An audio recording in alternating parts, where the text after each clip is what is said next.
Members, if you take your places, the clerk has advised me that we have a quorum and that all witnesses as well have been sound tested and we're good to go. So I call this meeting to order. Welcome to meeting number 84 of the House of Commons Standing Committee on Human Resources, Skills, Social Development, and the Status of Persons with Disabilities. Pursuant to Standing Order 1082, the committee is meeting on its study of the Canada Summer Job Wage Subsidy Program. Today's meeting is taking place in a hybrid format, means there will be people appearing in this room as well as joining us virtually. You have the option to choose to speak in the official language of your choice. For those appearing virtually, you have the translation icon at the bottom of your surface. It's the world symbol that you use, and click on whichever language you wish to participate in. If there is and those in the room, you use your earpiece and choose the language of your choice. If there is an interruption in translation, please get my attention by raising your hand. On screen, use the raised hand icon. I'll suspend while it's being corrected. I would like to remind witnesses and members to speak slowly and clearly for the benefit of the interpreters, as well as please keep your earpiece away from the mic, which prevents popping in the sound system for the protection of our translation team.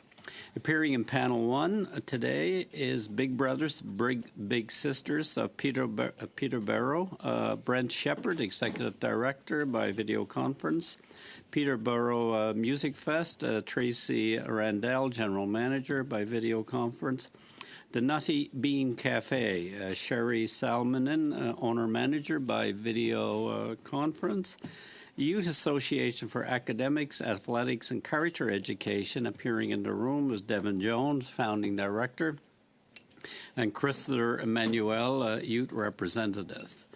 I will begin with the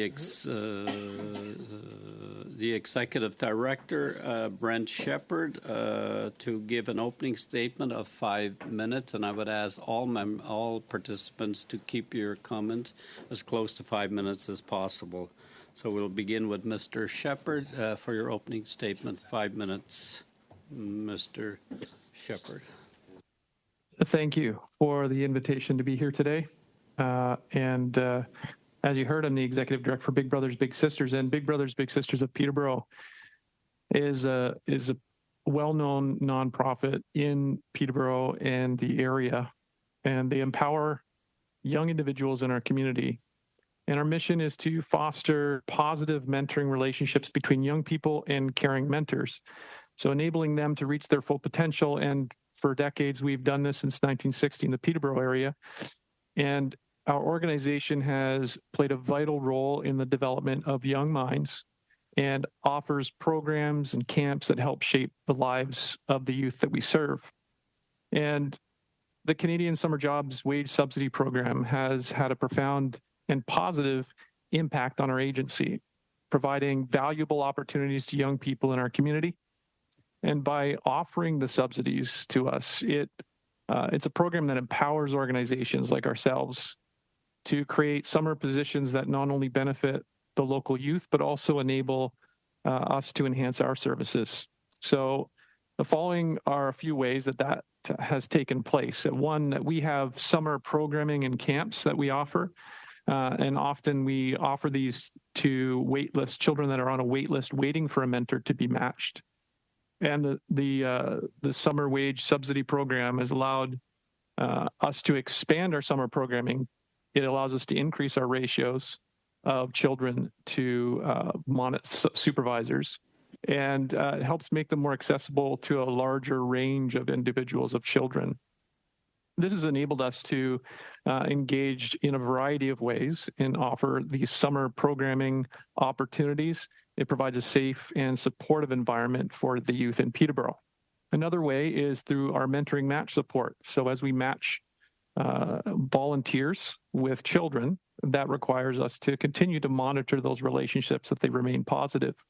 And this subsidy helps us facilitate the hiring of post-secondary students and that are enrolled with a certificate or degree programs directly related to the work that we do, ensuring that the mentoring relationships that we facilitate remain at the highest standard possible. And this in turn has a positive impact on the lives of the children, the young people. But following that, the valuable experience for young people that also takes place is with those students. And it provides them the benefit of our organization being able to invest in them in a meaningful way. It offers them the opportunity to gain valuable experience within the community, either that they're schooled in or that they're returning home from school that they've moved away for. And it provides them essential skills and improves their employability and support a sense of responsibility in their community engagement. So while we have these positive opportunities, there's a few areas that I think would be valuable for improvement. One is increased flexibility, providing increased flexibility in the timing and hours that this would allow students, particularly those enrolled in post-secondary education, to be able to spread out their work hours across broader timeline. So the flexibility is crucial for students that wish to combine their summer job experience with other part-time employment or academic commitments. The other would be in a longer duration of the grants, extending the duration of those grants from an 8 to 10 week to 11, 12 weeks would immensely be immensely beneficial. And college and university students are in particular are often are seeking employment for a longer duration during the summer months. And offering those grants for a broader time attract more of those students, allowing a more comprehensive summer experience in their related fields and increasing their skill development. So in conclusion, really, we're looking at how immensely beneficial it is and just offering opportunities to expand that. It provides a very meaningful opportunity both for the kids that we serve in the community, but also those students that we're looking to try to increase the amount of job experience and employable experience that they get moving forward. So thank you very much. Thank you, Mr. Shepherd. Ms. Randell for 5 minutes. Thank you to the House of Commons and our MP, Michelle Ferrari, for having me. I've been the general manager here at Peterborough Music Fest for 12 years. We host 18 nights of free music, free admission, in beautiful downtown at a local park, 4 acres, every Wednesday and Saturday, and we try and bring premier diverse artists to town. We've been doing this for 36 years. 1987 is when we started, and actually I was a student driving a boat around for the first 2 years of the summer, moved away for 30 years and have come back and just really enjoy what I do here for our community and how much the community relies on this festival year after year. Obviously, it brings a lot of therapeutic we just, during the pandemic, obviously we had to stop, and we just are really appreciative that we were able to bring it back last year after 37 months away. We did that thanks to funders. We provide local sponsorships upwards of $300,000, and then we get other funding through grants from municipality, county, and city, as well as provincial and federal, such as the Canada Summer Jobs Grant, which we're here today to speak to. Just very proud of where we've come. We moved from 3 employees in the winter months to 15 because we set up and tear down every night at the park. We bring upwards of 10,000 people to Peterborough each night, which totals up to upwards of 120,000 for the entire summer. We just are really happy to get people back into our restaurants, spending money through the cottage area, renting Airbnbs, staying in our hotels over 3 nights, and actually enjoying the cottage country that we offer throughout our region. So we want to continue to do so, and I'm just really proud of where we've come and how far we've increased the capacity of the genre of music. We've brought hip hop. We have local bands, but then we bring the likes of Big Wreck, Tom Cochran. This year we had Little River Band. So we're just really proud of how far we've come with free music, where normally people are paying $100 to $150 a ticket to see this type of artist. So we just want to really thank you as well for promoting us and supporting us over the years. We've really relied on this grant and also watched the students that have been hired through this grant become new people. They've always come back to me 8 years later and say, that was the best summer I ever had. The odd time we'll get a student that will come back a couple of years in a row, but we just know that we're putting them out into the world with growth and a large event experience that they'll never see again. It's an amazing experience, and I'm just so proud of where we've come with these Canada Summer Jobs students. So thank you so much for having me today.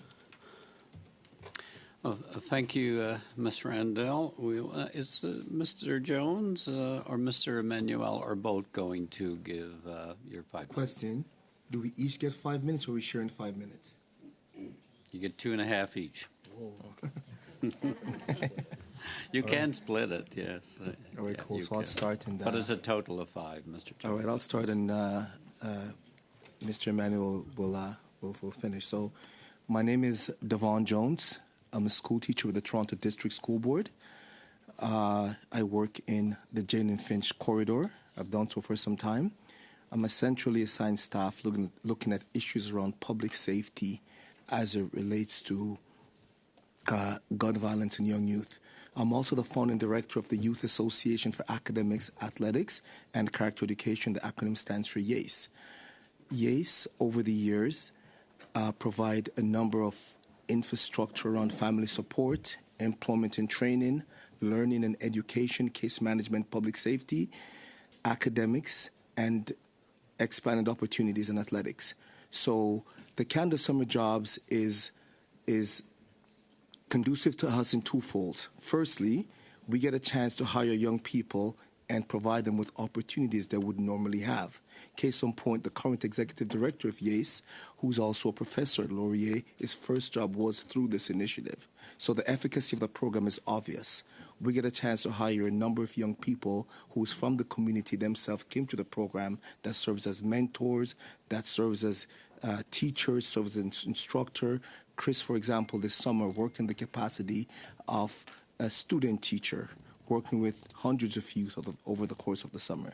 So the efficacy of the program speaks for itself. The program is also amazing because we get a chance to provide kids from one of the poorest communities in this country opportunities to recreational programming, school through the Community School Initiative, a program we run with the Ministry of Education.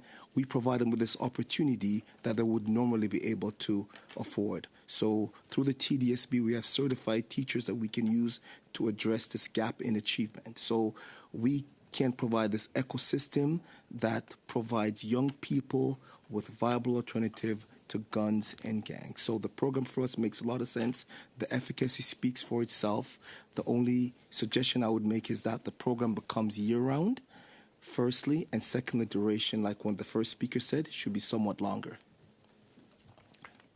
Good evening. My name is Christopher Emmanuel. I am a student at the University of Toronto, studying accounting and pursuing a degree in that field. I have been a part of YACE for the past 8 years and a part of the working team for the past 4. Some of my most memorable moments at YACE were not just the athletic or academic side of it, but the mentors we had growing up, people who looked like us, people who grew up in that same neighborhood. It really showed us and it gave us that opportunity to look at what we could be in the future as young black men in these type of areas. So I have been a part of this wonderful team helping young African-American youth really strive to be the best possible versions of themselves during academics. As Mr. Jones spoke about, these past 2 years I've helped become a student teacher in the math department for our grade 8s. They've been working towards a grade 9 math credit, so they have that before entering their high school, their next high school, their 4 years. And I've really enjoyed the job. It's really been very beneficial to not just myself, but my peers and colleagues, people I've grown up with, are still part of the YACE team and still a part of the team where they could really they can sorry about that, they can benefit from not just making money during the summer or things like that, but being able to put money towards their tuition or helping benefit young kids growing up, showing them role models and being those role models for them. And it's just been a great opportunity to be part of this team, and it's benefited me in so many ways. It was my first job, and it's still one of the best experiences I've ever had, coming up from a camper to now a student teacher, now helping push the next generation to be somewhat resembling myself and continuing to push for their dreams and achieve their goals, not just athletically, but also academically.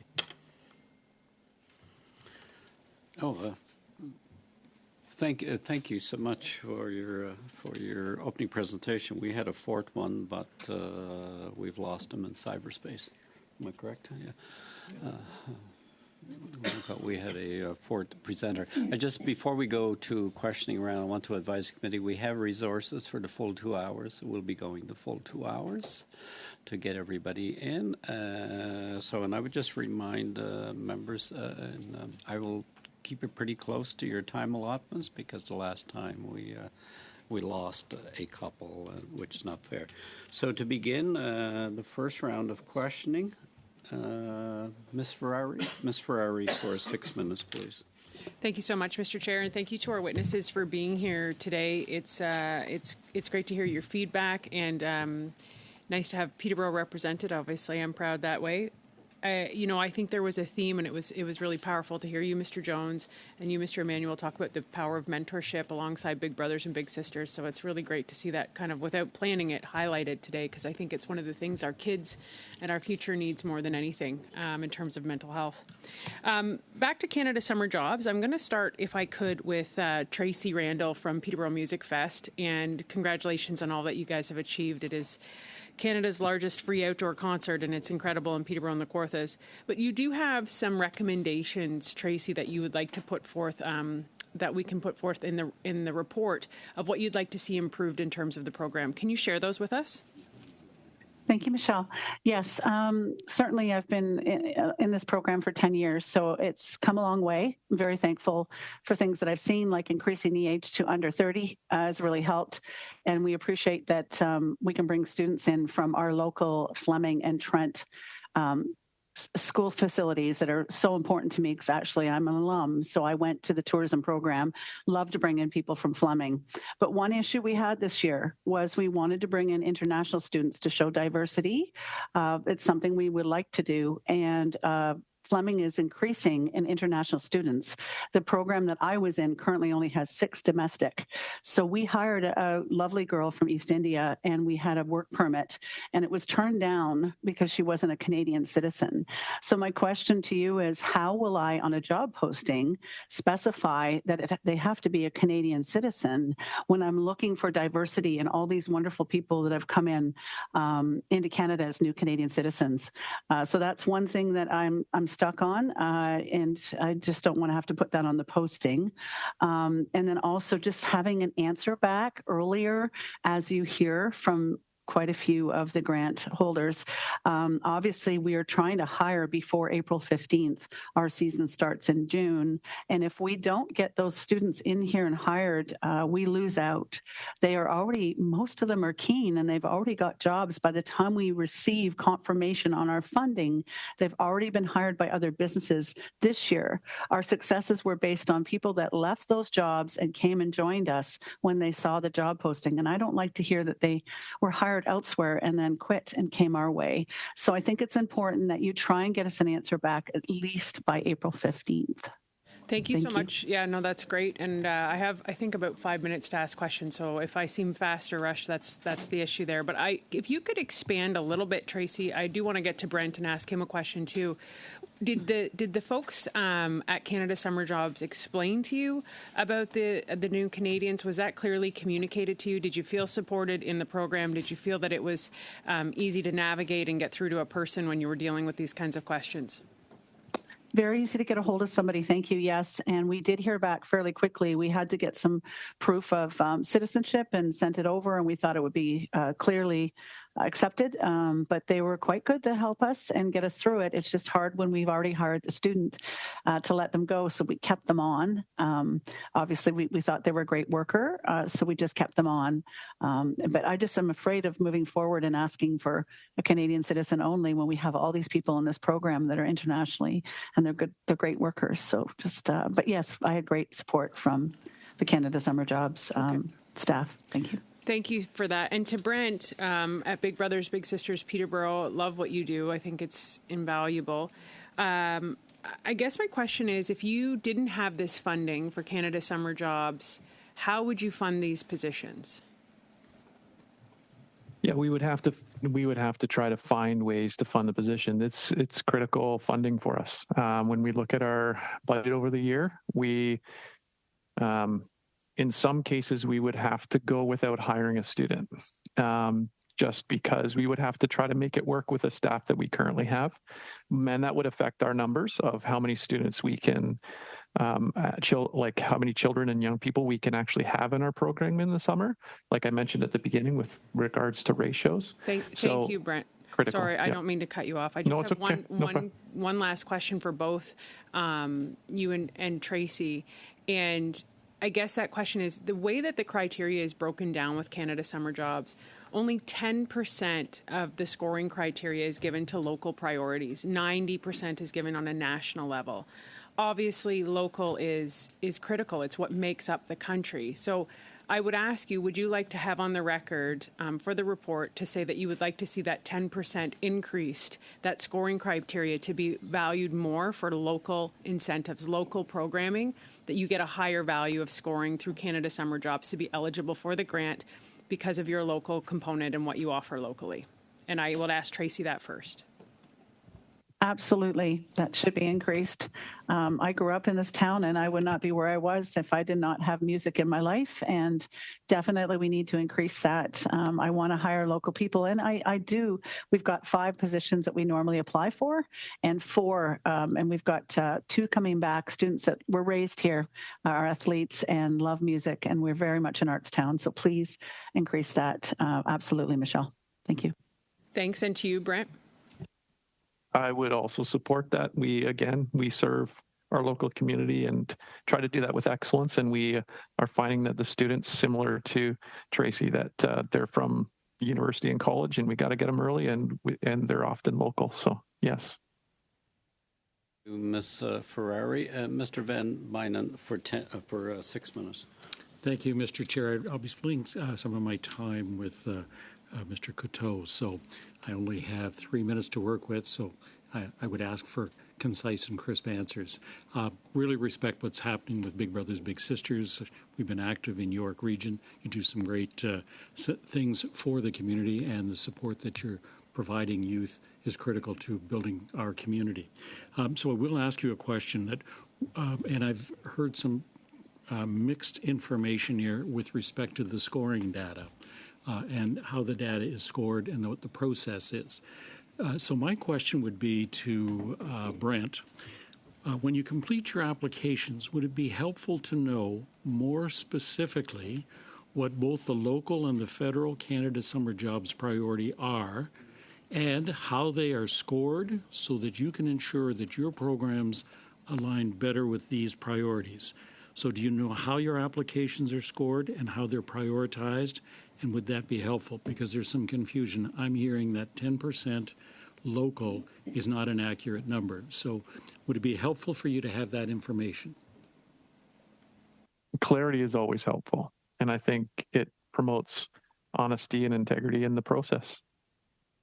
So, Mr. Chair, I request that the minister provide this committee with a report to outline how applications are reviewed, scored, and clarify how they are prioritized for funding, so that there's a clear understanding of how the process works. Do I need unanimous consent? And if so, I would ask for unanimous consent for that information. Do we have consensus then? I see a consensus. Do you want me to direct that in a letter to the minister so it comes back for the record? That would be good. Committee? Okay. Oh, we don't have it yet. You'll have to submit it. Do you have it? It's not a motion, it's just a No, it's request. just a request. Okay. Are we okay with that? Just to get an outline so that everybody has a good understanding of how the program works, I think a little information would be very On the helpful. point for us. system. On the point system, how they're scored, how they're reviewed. I'll have the clerk prepare and share it with the committee members for comment before it's sent. Okay, thank you, and I'll turn it Seems to over be to. consensus, Mr. Van Boynen, so that'll be fine. Thank you. I'll turn that over to Mr. Coteau. Thank you so much, and thank you very much, Mr. Chair. Welcome, Mr. Jones and Mr. Emmanuel. Thank you for being here today. I know Mr. Jones from my work at the Toronto District School Board, but also at the Ministry of Children and Youth Services, and I was surprised to see him here today. I didn't know he was coming, but I'm so happy to see you because I know you'll bring a lot of value to this discussion. I know some of the work that you do is among the best, not only in the city of Toronto, but throughout this country when it comes to looking for building opportunity for young people in some challenging neighborhoods. So I just want to say thank you for all the work you're doing, both of you, because I know you changed lives. I know you mentioned prolonging the program might be a way to improve the overall opportunity, that the Canada Student Jobs Program brings. Are there any other recommendations that you can provide to the committee on how we can improve the program overall to better meet the needs of your program? It's definitely hiring young people earlier definitely makes sense. In addition to that, the duration could be somewhat longer, like the level of flexibility that was afforded the program during COVID. That was somewhat viable. But in communities where you have high unemployment rates, it really would do the program justice if we could definitely hire year-round. I can't speak enough to that. I got kids coming up to us on a daily basis looking for work, especially in a neighborhood like the one that we work in. Highest rate of crime and gang involvement in the country, and young people looking for another viable alternative. So the fact is, if we can hire year-round, that would definitely I remember a report you put out a few years ago said that $70 million was spent in the Jane and Finch community, and another $70 million in the Lawrence Heights community on policing and incarcerating people in those neighborhoods separately, $70 million each. Yeah, definitely. There's a report from about 7 years ago. Yeah. So these investments, I think they do make a difference in communities, and rather than spending money at the tail end of a cycle, you upfront the money and you get young people opportunity. It makes sense. Invest more. Compared to other programs that are out there, like Focus on Youth and other programs you may use, is this program, and our role here, Mrs. Chabot's actual purpose of doing this study is for us to learn more about what's happening on the ground, make recommendations, and make the program better. We're not here to cut programs. We're to review it and to make improvements. Is there anything else we can do in comparison to those other programs like the Ontario Focus on Youth to improve this program?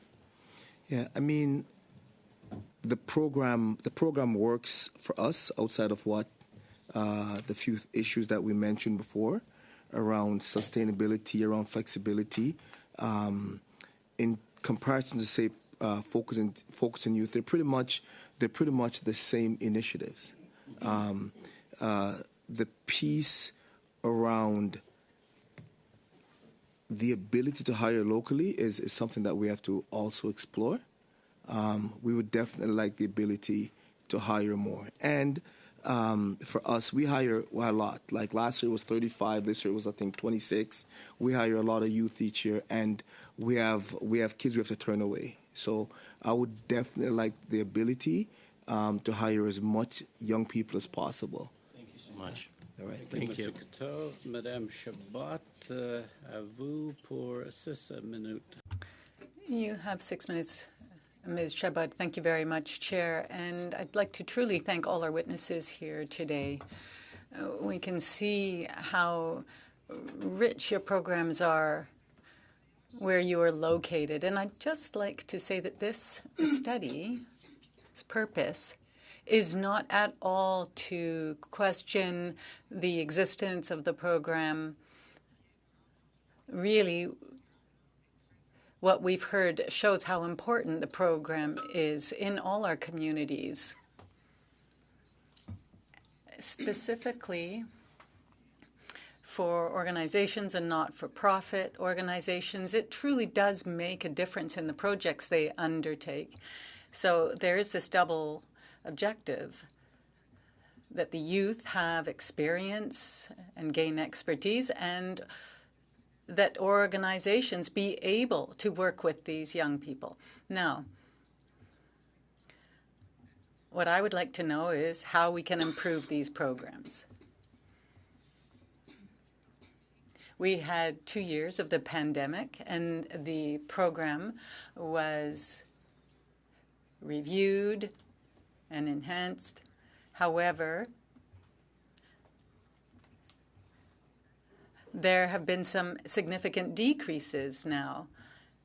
And this has affected several organizations. In my riding, for example, sometimes instead of getting one position subsidized, or rather 2 subsidized, there's only 1. And so that means that the existence of the project is called into doubt.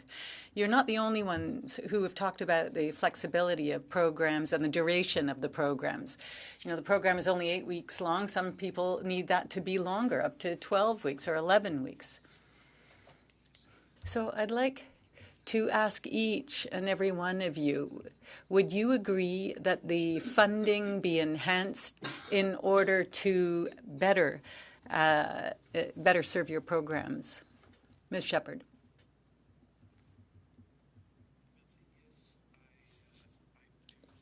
I believe that that would be beneficial. It allows for the increase of time over the summer months, and it also will help facilitate some of the flexibility as well. Thank you. Merci. Madame Randall. Ms. Randall. Yes, please. We would love for the funding to be enhanced. We do run for 12 weeks, and we used to get 10 weeks. So moving back to 8, and obviously the minimum wage moving up has been good for us because we've been able to give our students, our youth, more funding. So we appreciate that, and we know that they are coming on board to have the experience of a lifetime at Music Fest, but we would also like to see them not at home. We want them working. And over the pandemic, as we all know, some of them did not work and they did not want to come back. So we're very thankful to be able to offer them that. But thank you, Madame. We would prefer a little more funding or another longer term. Merci, Mr. Jones. Thank you. Mr. Jones. We would like a longer term. That would help us in our ability to hire. But also, let's say, for example, you submit your application and it's agreed upon that you're allocated, say, 10 spots. We would like the ability to add additional spots. You know, as it stands right now, what the allocation is the allocation. So we would like the ability to hire more, because if you have 10 spots and you have more kids registered for camp, you want to make the camp bigger, you got young people who want to work, but we don't have the ability to pay them, right? So if the program can have that level of flexibility, that would be awesome.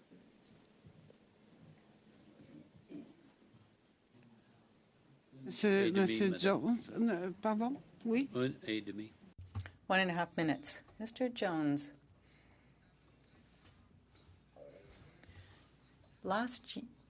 There will be another program coming up, but in the program last year, did you see a difference in the number of positions you would have liked to have and the number that you received in terms of funding?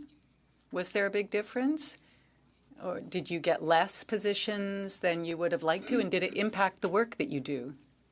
Yeah, we got less than we got less than the number that was requested. I think we requested 45, and I think we got somewhere around 26 or so.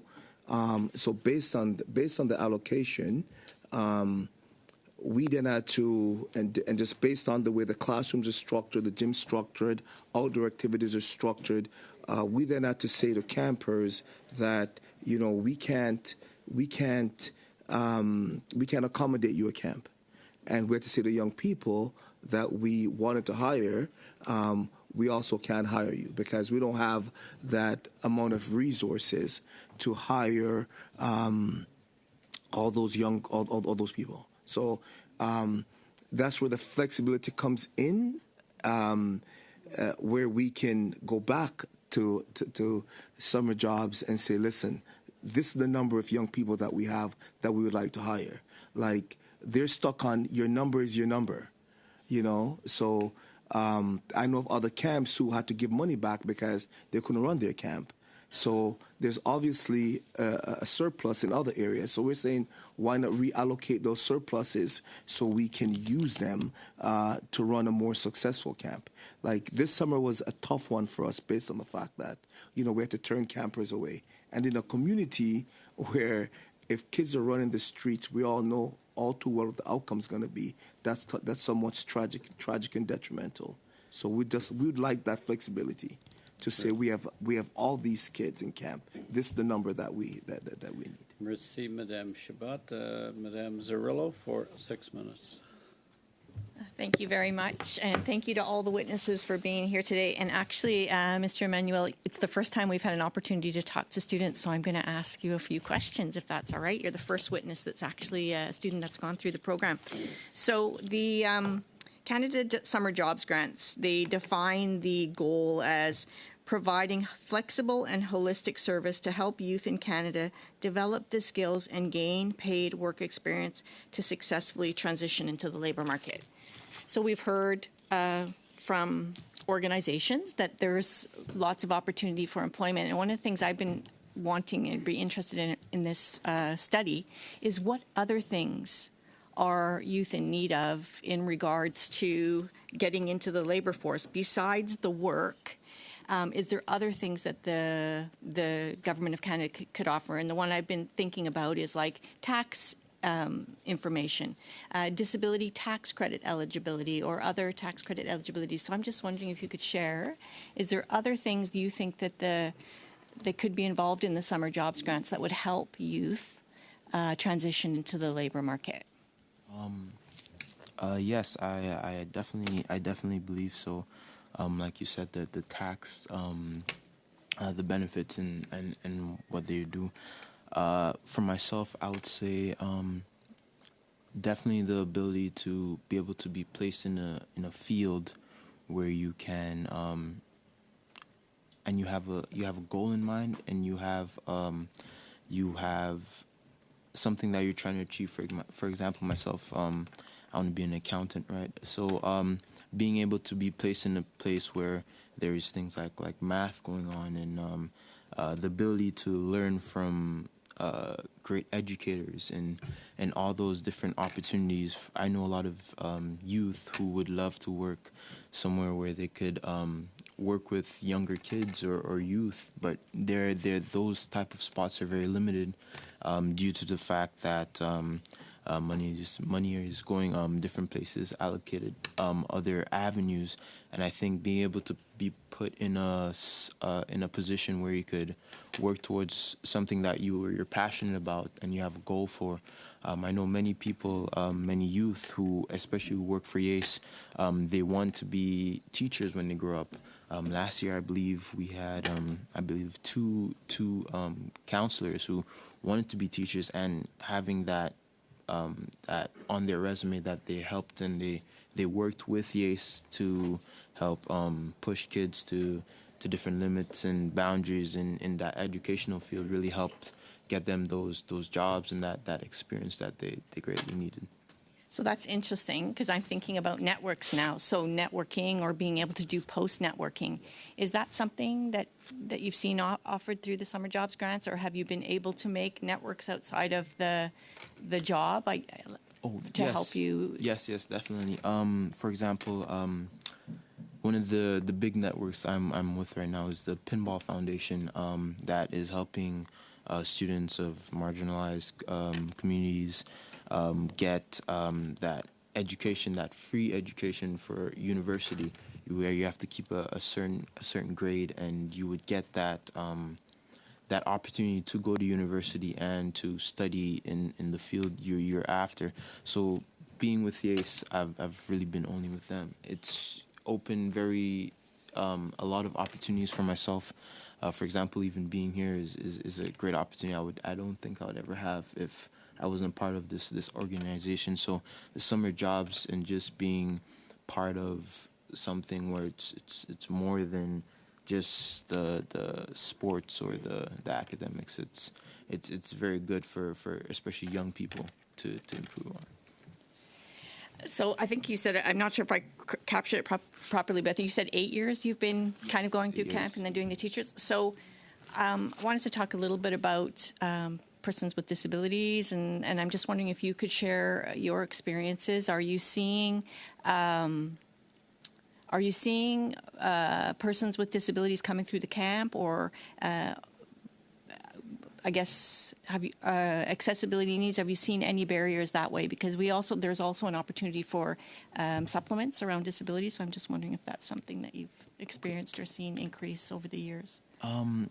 And by disability, you mean physical or learning disability? Actually, any type of disability. From my personal experience, I haven't seen any disabilities come through the camp, because I believe it's very accepted. We would definitely accommodate for those who does have those disabilities. But from my personal experience, I haven't seen it, especially physically, because it's a very rigid I guess program. It athletically, sports, but we accommodate to everyone's needs and their where they're at and where they want to be, and then we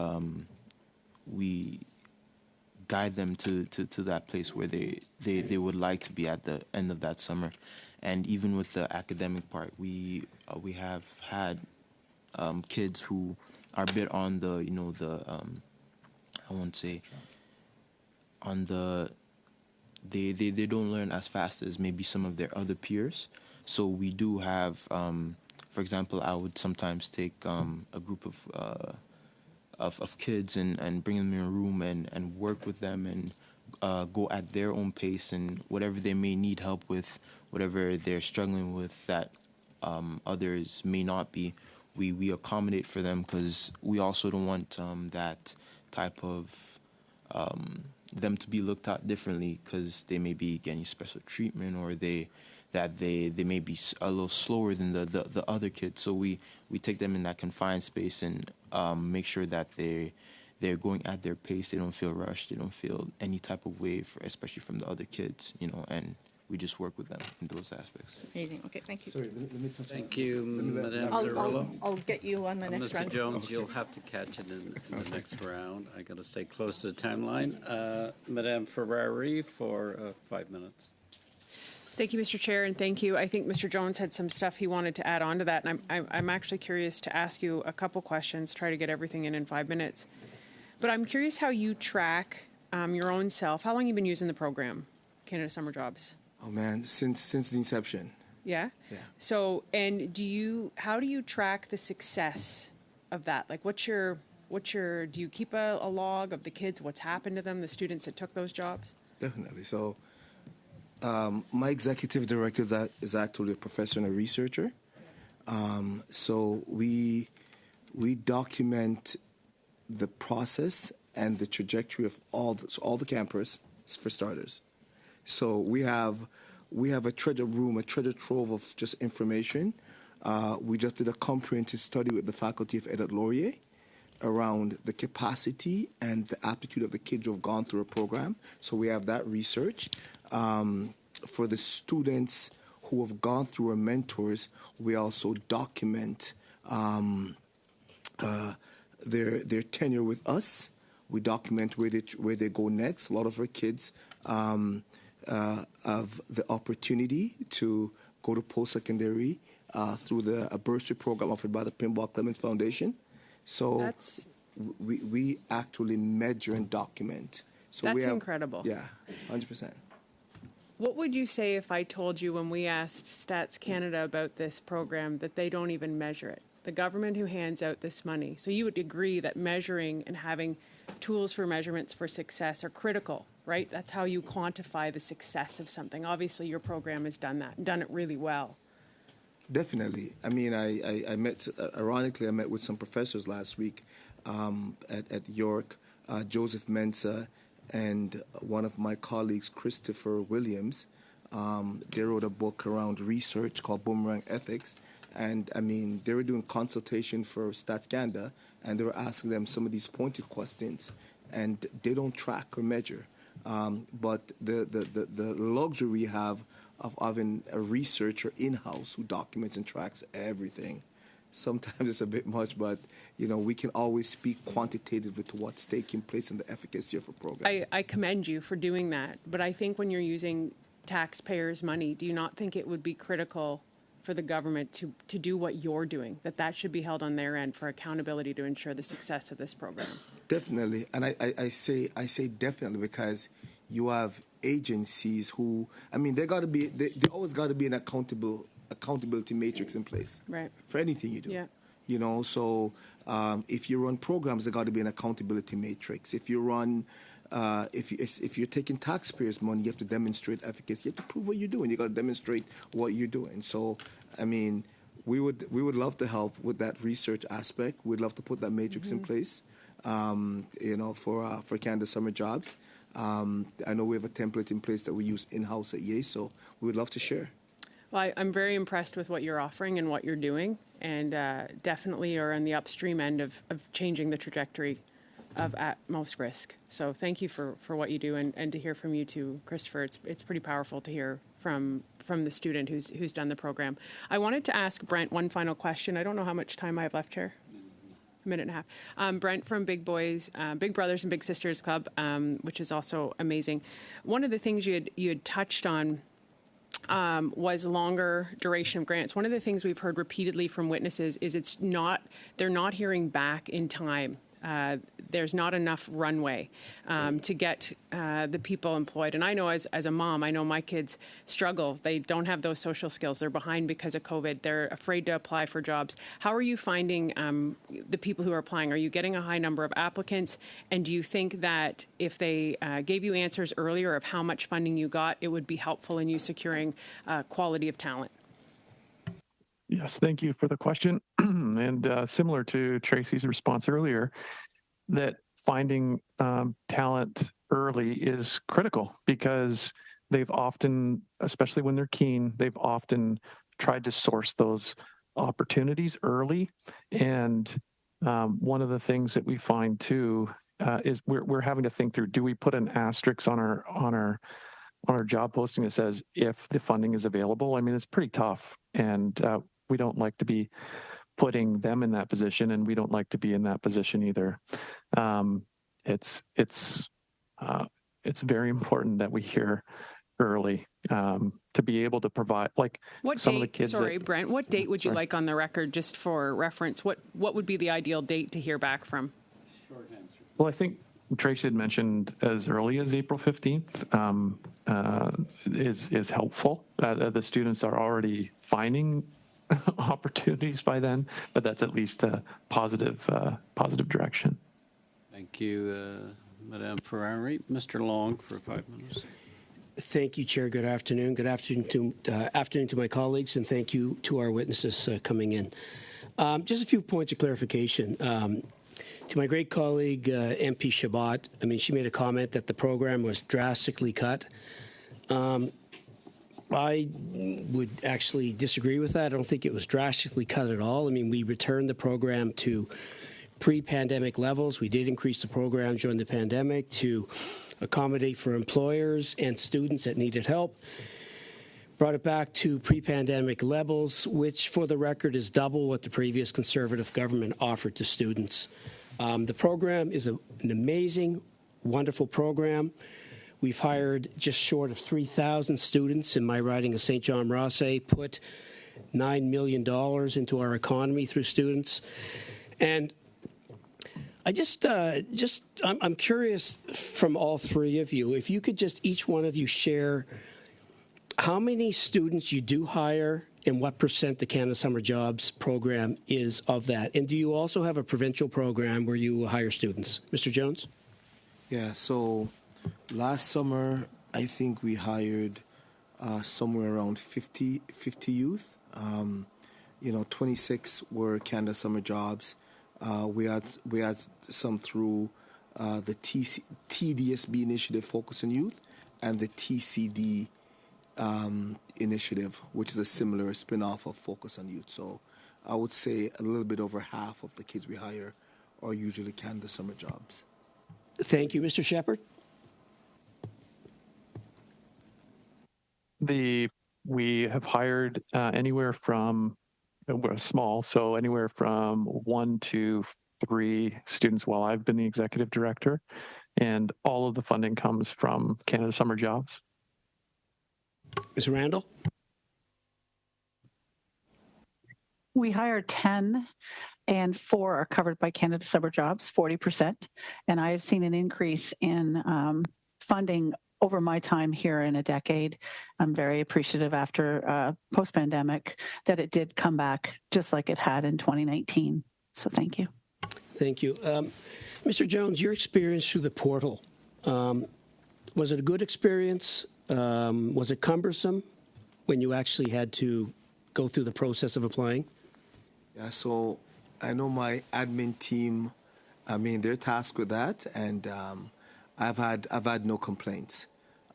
There's a level of proficiency because they've done it over a period of time, but they'll be best suited to answer. But I know I haven't heard any complaint. So, Mr. Shepherd? It's similar because it's been done before. I think it's the standardization of it seems to be fairly straightforward. Thank you. Okay. And Ms. Randall? Same answer. Yes. Okay, thank you. Mr. Jones, I want to talk just about the timing of the program. You know, in my riding, sometimes I would get calls from employers that applied for the jobs, most likely know they're going to get the jobs, but haven't received notification yet. And I get a call saying, look, I'm going to miss out on hiring Susan here because I haven't got official notice. And sometimes I, kind of cross my fingers and say, well, I think you're good. A little leap of faith. So is timing an issue for you from when you apply to when you actually get notification that you can hire students?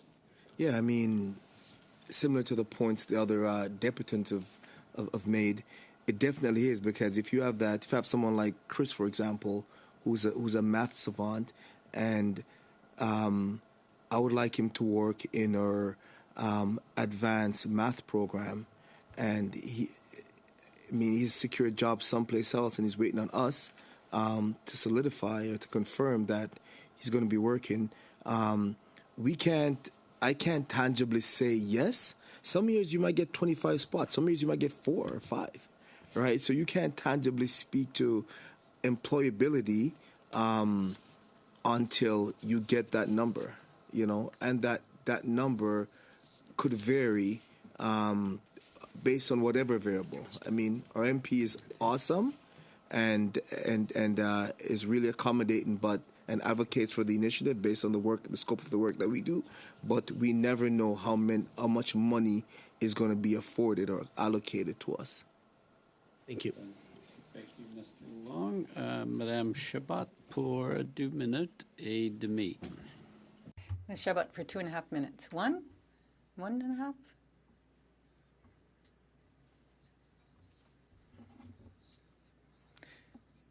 Most of you have raised the issue of flexibility and as well as duration. So it seems to me I'm hearing that you feel it's too restricted. You would like it to be able to go from 8 to 11 or to 12. In my riding,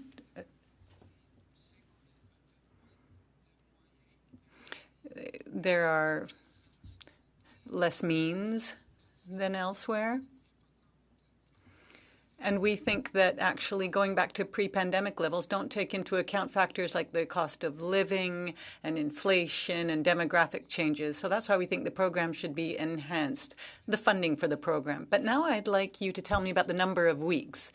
Mr. Shepherd, what do you think about the difference between 8 and 12 weeks, given the kinds of summer camps that you run? Yes, thank you, merci.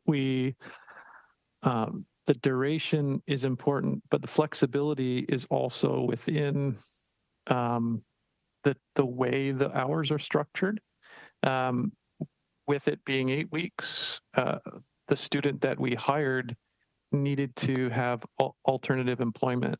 And so we wanted to stretch that over the course of 11 weeks, but we're unable to do so because it reduced the hours underneath the 30 hours, the 30-hour requirement over the course of a week.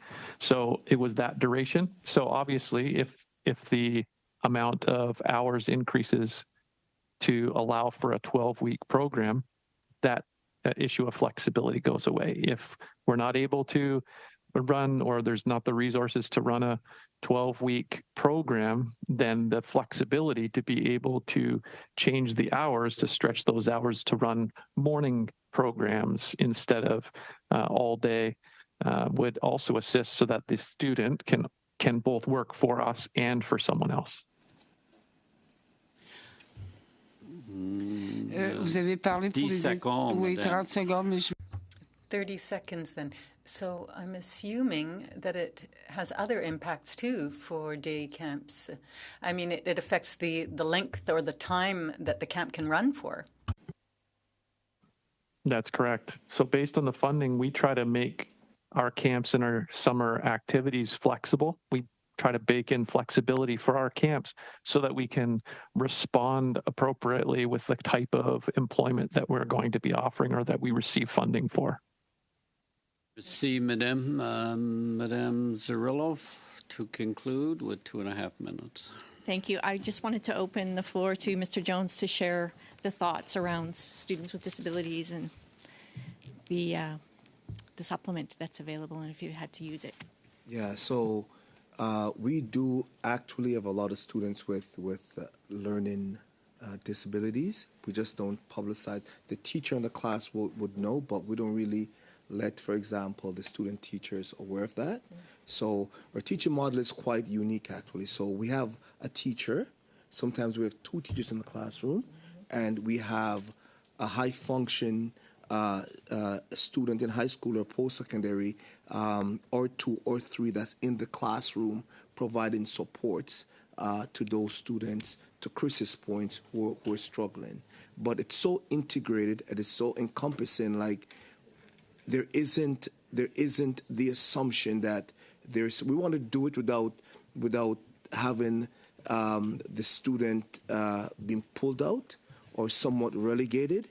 We wanted to do so in as inclusive a way as possible, right? So, I mean, as a teacher who've taught spec ed for years, you know, it's impossible to get to all your students. So in our program design, as educators and as professors, we ensured that we had a model that was receptive of those students with learning exceptionalities, so we could best accommodate them with that model. And it's awesome that you have young people in the classroom or high functioning who or can go into those students, look just like them, speaks their language, is from their community, understands their swag, understands their reality. It really does make a difference. That's wonderful. And if you think about the amount of skills that your summer jobs students are attaining there, that's incredible. And I just wonder if there is an opportunity to have subsidies or additional training even for your teachers in that space. Definitely. Well, I'll go back to that point. The fact is, for example, we have a partnership with Sony, where we have a media team that runs a Sony space, and that's another piece around experiential learning. To Ms. Louise's point, I think that high-functioning candidates. Like it's kind of there shouldn't be parity amongst as it relates to what you're paying a 16-year-old versus a 30-year-old. Right, so we have to also factor in that piece. So if you have a high-functioning a young person who is, 4 years or 5 years into university or is in a grad school situation, we can't really pay them, 17 or 18. So if we have the flexibility to pay them significantly more based on their capacity and the level of education, that's one other area I would add to this program. Good. Thank you. Thank you, Madame Zerillo. Thank you. Christopher, an impressive presenter and a good career choice, I must say, that you're pursuing. So thank you, witnesses. Really good testimony today. We will suspend for 4 minutes while we bring in the next group of witnesses. So those appearing virtually can exit at their will. And those in the room, thank you for presenting. We'll suspend for 4 minutes.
Committee members, if you could take your places, we will resume the second panel. And we have in this panel, we have Habitat for Humanity, Hamilton, Sean Ferris, who is appearing virtually. Country Camp, we have Shauna Ackerman, who is appearing in the room. Hi, Miss Husson. Good to see you. Okay. And we have Société Place Mallardville Society, Gord Pedersen, Executive Director, who is appearing virtually. We did have a fourth panelist in the first round, and they were supposed to appear in this round, and we've lost, but they have submitted their speaking notes to the committee with that. So we'll begin with, and I'd remind those members, you each have 5 minutes in your opening comments. You could choose to speak in the official language of your choice. You have the interpretation. Those appearing virtually, you can see the interpretation icon at the bottom of your surface. It's the globe icon. Use it to choose the language of your choice. We will begin with a statement for 5 minutes or less with Mr. Ferris representing Habitat for Humanity. Mr. Ferris, you have the floor. Thank you very much. On behalf of Habitat for Humanity Hamilton and our board of directors, I just want to thank you for the opportunity to speak today. To set the context for my remarks, let me begin by sharing I represent the Habitat for Humanity Hamilton affiliate, one of 48 Habitat for Humanity affiliates in Canada who work every day to tackle the affordable housing crisis. The scope of our work we do across the country is very large because of the scope of the crisis, and access to skills and talent through the Canada Summer Jobs program helps us advance that work. Habitat engages the local community through volunteerism and donations to build new homes and offer affordable mortgages to those who could not otherwise attain home ownership. In Hamilton, we also offer repairs on vacant homes to put them back into affordable housing stock for the city of Hamilton, as well as critical repairs for homeowners who could not otherwise afford those repairs. This year in Hamilton, we're building 17 new homes and repairing 12. Finally, we operate a social enterprise called the Restore, which pays for operational overhead and ensures that 100% of donations are directed to the delivery of affordable housing. As an overview of our experience with the program, I'd like to share the following. So Habitat Hamilton has participated in the Canada Summer Jobs program for the past 8 years. The program has enabled Habitat Hamilton to engage an average of over 4 youth each year. Those youth have enabled us to further our work both in the Habitat construction program as well as in the Restore social enterprise during the summer months.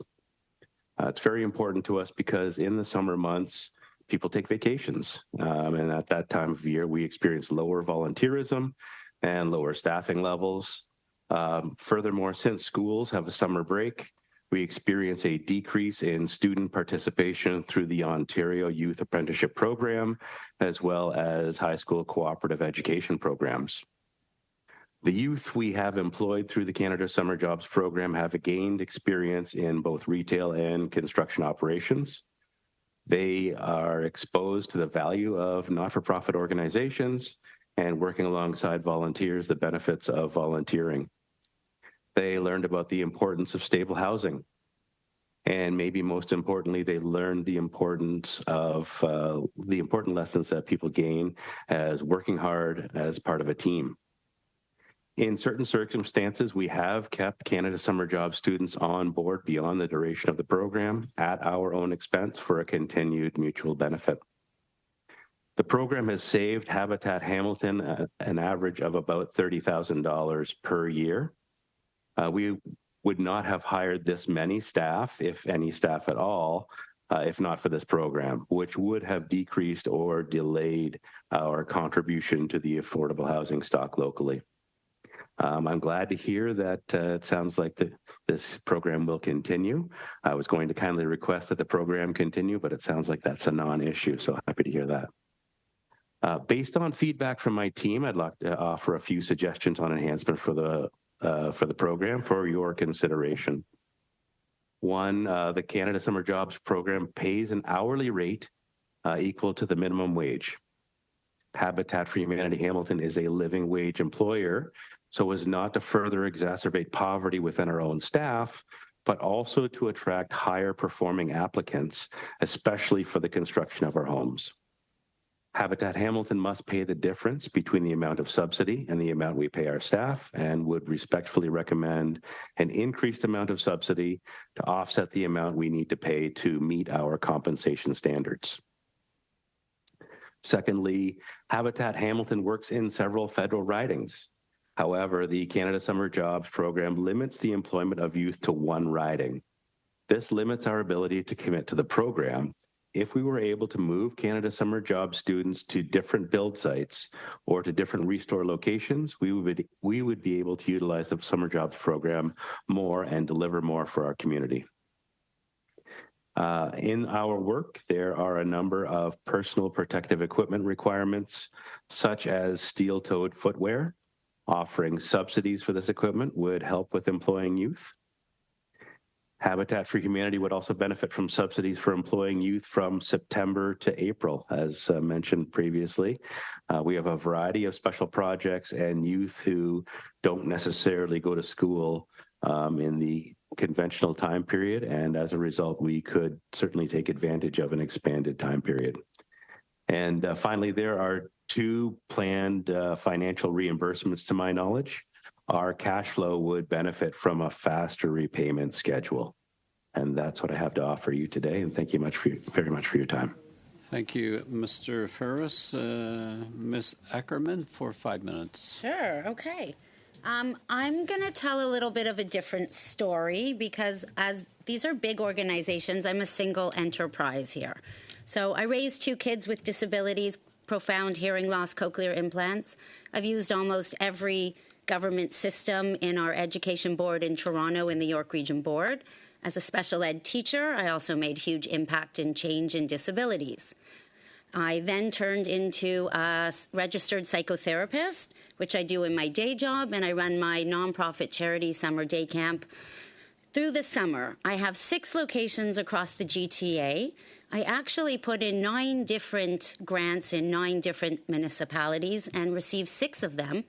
I hired 52 employees this summer and ran summer programs for over 100 students. So it was quite a big impact. And throughout the year, through my psychotherapy practice, I continue to keep on a lot of those staff as mentors and role models. I have speech language pathologists, teachers, occupational therapists, anything that comes out of our community colleges and our universities to help people with disabilities.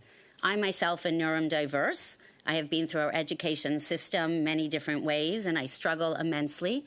Your government grant has tons of barriers for me, as does even sitting here today, sitting still. So I really love the flexibility of funds. I'd like to be able to hire more people throughout the year. I get students from a few different career colleges. They do their internships and practicums with me throughout the year. I'd like to be able to hire them from January till April and keep the scaffolding going and keep the mentoring going, because I am servicing people with autism through the Autism Ontario program, through psychotherapy, through their benefit systems, through passport funding, ODSP. My daughter just got a hearing dog. That's through the Lions. That was 6-year wait. I help parents with the disability tax credit. I have all of that knowledge. I've used every program in our board, and I support all the transition from high school into employment. There are 92 government agencies in Ontario that I deal with consistently to try and find funds to help everyone find jobs and keep moving, because everyone's stuck right now in every way. Education, medical, all of our government programs are stuck. And your summer program is amazing because it gives me 52 staff. But those 52 staff, I have every single grant to fill out and all the paperwork, and 6 different, Tony's one of the guys who came, and you were amazing, came and visited 2 of my locations. And really, we did some social media stuff together, but I also have a full-time job. I do this part-time. Imagine me trying to find a camp director. How much time do I have left? How much time do I have left? You have 2 minutes. Okay, so imagine it is October. I'm doing my year end. I ran 6 locations. I hired a camp director this year who is an EA at one of the schools, and she was under 30. She is no longer, so I was able to pay her through the summer with that rate. Again, she's an EA in the school system, educational assistant. She makes a good salary. And I gave her a percentage of the profit sharing at the end. So I had no idea how many grants I was going to get when I met her. I had no idea how many camps I could run. I have to get spaces in the schools, but I don't know which municipalities are going to approve me. One gave me 3, one gave me 12, one gave me 15, one 22. Same application to all of them. Every single time. Your applications came out early this year, too, in December while I was on my vacation. So during my vacation, I filled out all the grants because I didn't want to miss. And because of my neurodiversity, it takes me a lot longer to do things than other people. And there's really not accessibility for that either. And I really love what I'm doing, and I'm making big change in the world. I'm opening up a college of psychotherapy so that I can train more therapists to offer more support. Throughout the year, I use as many programs as I can to get government money to help as many people as possible. If you did this all year, I could do a lot more with a lot less of my energy. That's it. Well, thank you, Ms. Ackerman, for your very candid observations. We'll now go to, you did great, you did great. We'll go to Mr. Peterson, and before you begin, nice sweater in the background, Mr. Peterson. Thank you. Thank you. Mr. Chair, I'd like to thank you for the opportunity to appear before your committee. My name is Gord Peterson, and I'm pleased to be speaking today about the importance of the Canada Summer Jobs Program to our organization, the students we hire, and the lasting impact on our community. I'm the Executive Director of Société Place Meyerville Society, a small to mid-sized not-for-profit organization that has been serving the community of Millardville in the city of Coquitlam since 2001. We provide recreation and social programs for a diverse community made up of a disproportionate number of single-parent, low-income, and new Canadian families. The underlying focus of our programs are to provide families a way to connect to their neighborhood and feeling like they belong. The highlight of our year is the beginning of our children's summer day camp program. The secret to the success of our summer day camps are the students we hire through the Canada Summer Jobs Program. Each year, we worry about what kind of student complement we will look like, and each year we're always pleasantly surprised by the quality of the students we receive. As a not-for-profit, we can't afford to match the salaries provided in the surrounding municipal sector, but we are able to provide $2 to $4 more per hour than minimum wage. Although this means we have trouble competing for the most experienced students, we're still able to recruit quality students, often with less experience, but eager to be given a chance. What we are able to provide each student by the end of the program is excellent training, mentorship, positive on-the-job experiences, and wonderful memories. We are committed to the personal development of each student with the intention to either retain them for future employment with us or to help develop their skills for employment elsewhere. Considering most of our students are coming from our region, we firmly believe that we are investing in making them better citizens in our community.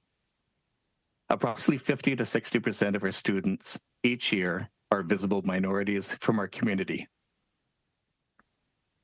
In our case, the real winner is our community.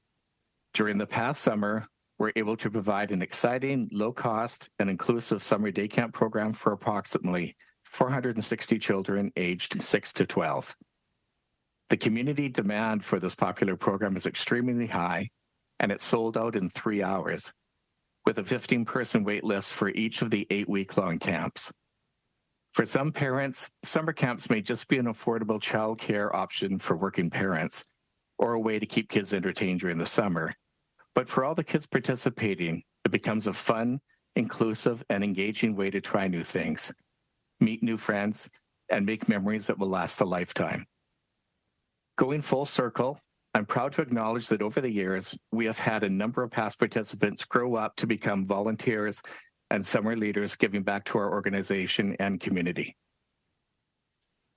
Mr. Chair, as your committee discusses the funding level for the 2024 program, please consider that the Canada Summer Jobs Program is more than just a youth employment program.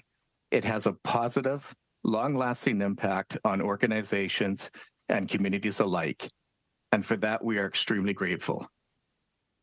The effects of any cuts to our organization will be directly impacted the student level, staffing levels, the training opportunities, program length, and or participant capacity, which ultimately results in either service cuts or drawing from our society's operational budget to cover shortfalls.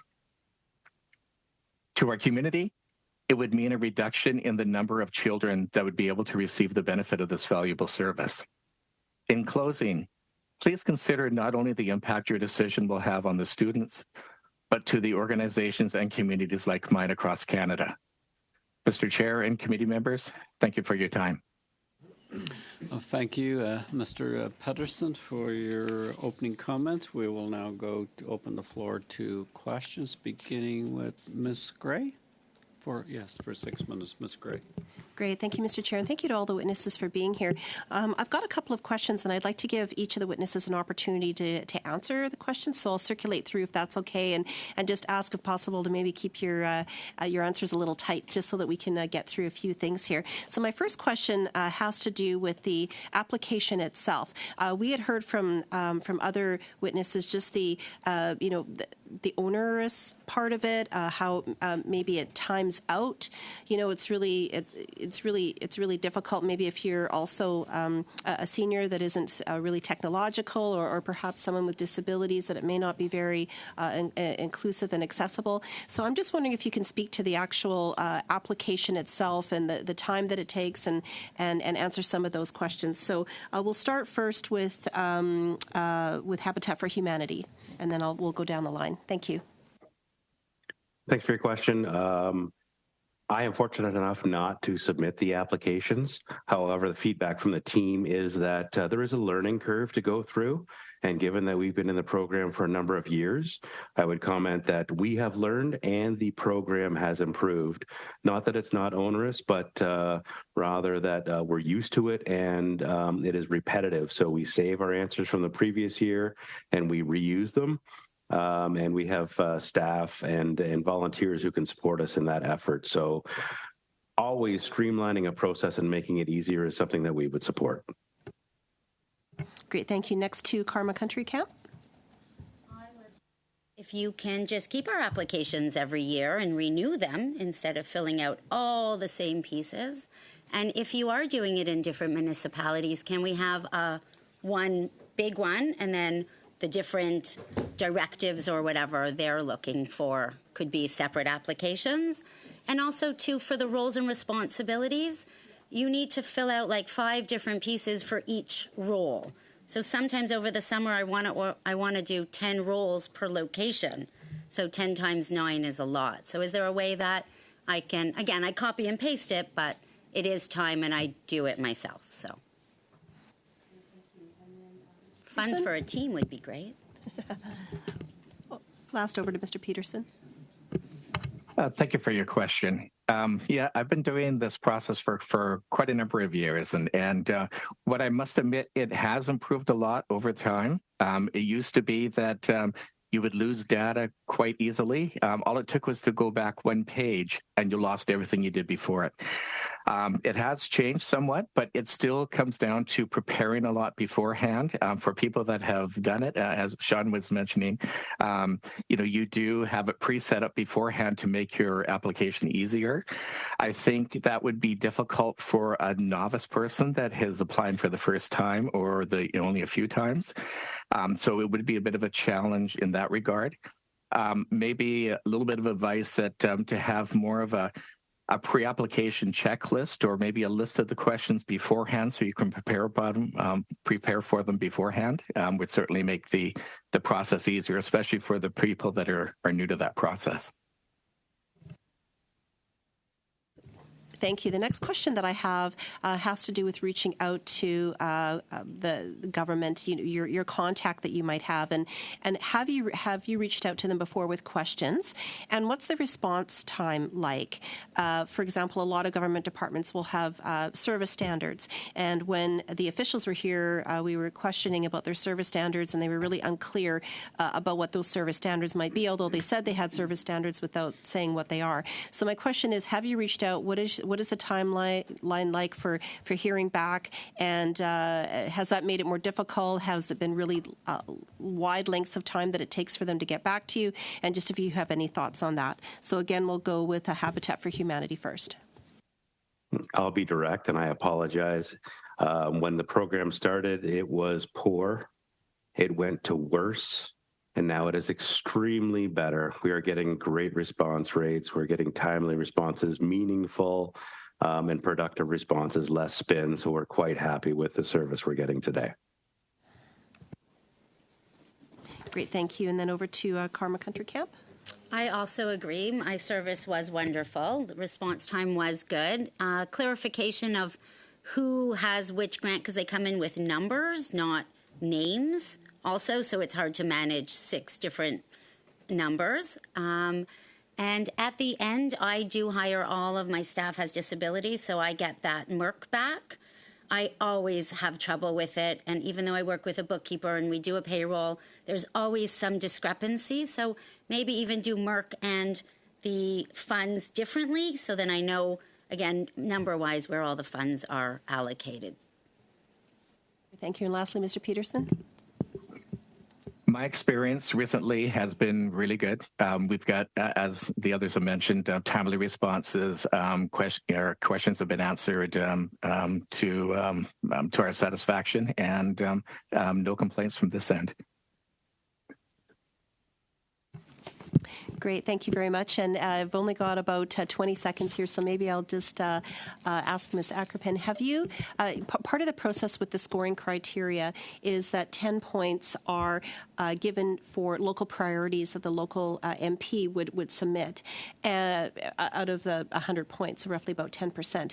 And then there's a higher percentage that's for the priorities of the government. Do you think that it would be more beneficial to have the local priorities of the local MP actually be higher? And what are your thoughts on that? I think it should be 80-20.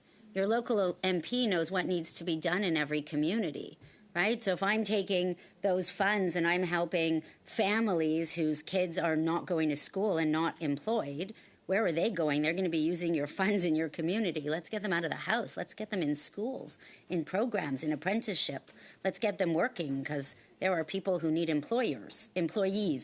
And we need to do that. So, yeah, definitely. Federal only has, we need the provincial. They know what's going on. The municipal, they know what's going on. Ms. Gray. Mr. Collins for 5 minutes, or for 6 minutes. Thanks, thanks, Mr. Chair. And first want to thank all the witnesses for your appearance today and the testimony that you're providing in order to get us to the 100% mark, unanimity in terms of those who are satisfied with the program. And so, Mr. Ferris, I'll start with you. So it has been a very tremendously successful program.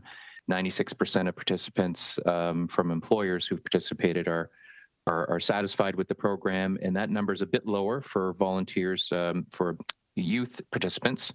They're just under the 90% mark. And so your testimony here today helps us in terms of improving the program, in terms of tweaking some of the recommendations that have been made. And so I'll start with you, Mr. Ferris, in terms of you mentioned the living wage. I think you're one of the first witnesses to mention a living wage. Can you advise the committee in terms of what that means in terms of what's paid through the program right now and the support you get through Canada Summer Jobs, and what the difference would be if we were to support a higher premium as it relates to a living wage? Thank you, MP Collins, for putting me on the spot to do math in front of everyone. So I believe the minimum wage is $15.50. There may be a recent change, and I apologize. Our living wage is $19.05 currently. So we're looking at $3.55 difference times 4+ individuals. I would say that for construction, kids coming out of the Ontario Youth Apprenticeship Program have the opportunity to go into trades, which is fantastic. And so to be competitive with some of those trades, we need to go higher than the living wage. But I'll leave it to you to do the math. $3.55 plus per hour per student is the number. Thank you, Sean. And then you mentioned the extra cost that some students need to incur as it relates to the protective equipment that's required. When I volunteered to your organization, I have to bring my own work boots to the site. Lisa and I have been several times, and so there is a cost there. I'm assuming there might be more for those that are depending on the job site. And so in terms of those costs, do you have any idea in terms of what kind of cost a student might incur above and beyond other jobs that might be offered through other Canada Summer Job employers?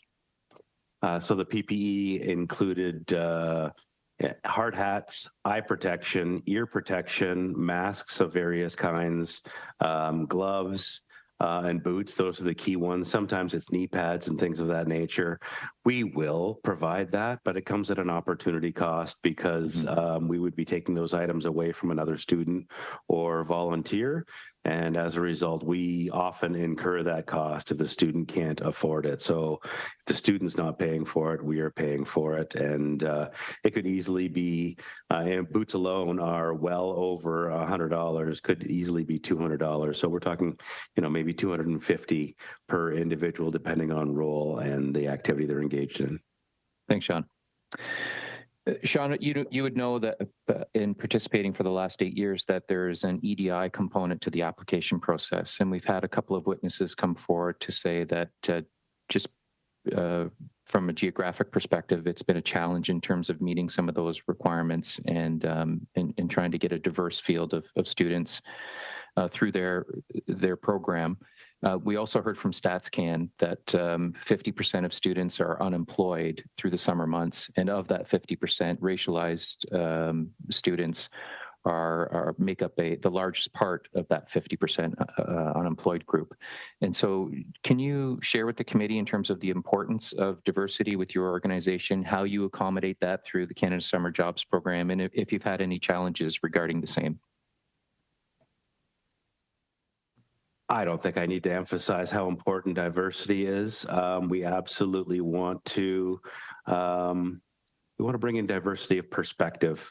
So it's not just about visual differences, but our ability to bring in people who are going to make us better because they see things in a different way. We advertise through local community job boards. We use Indeed. We post internally.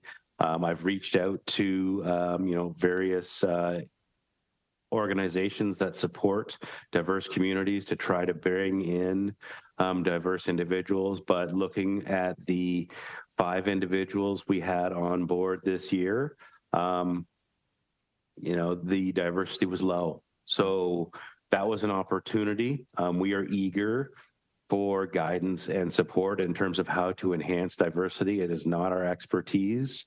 I am the HR department, and I am open and welcome to any guidance and support we can get in that regard, because it is vitally important, and I don't necessarily have the means to leverage that opportunity to its fullest.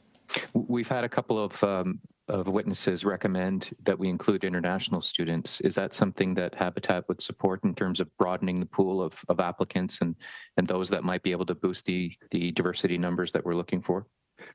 Funny you should say that, Chad, because this year we actually brought a student in from France, and it worked out incredibly.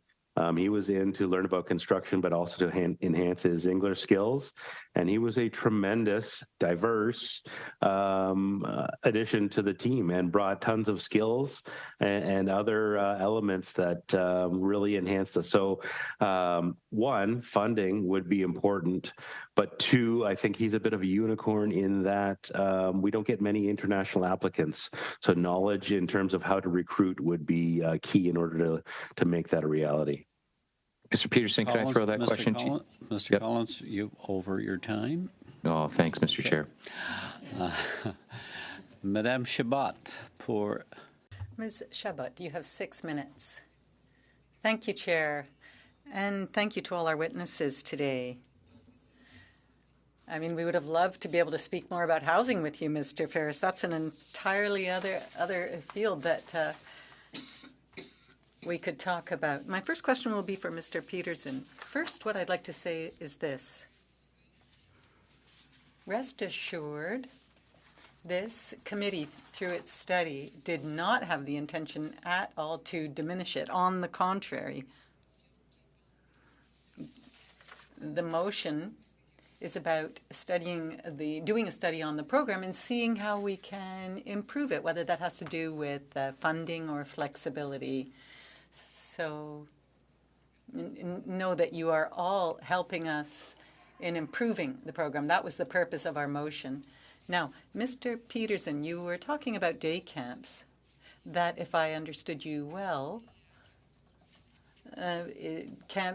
provides camps to about 460 children between the ages of 6 and 12 years old. Now, given how what the specific focus is of your camps, and given that it is helping single-family homes and perhaps less privileged homes, what would you have to say about the number of weeks and the funding?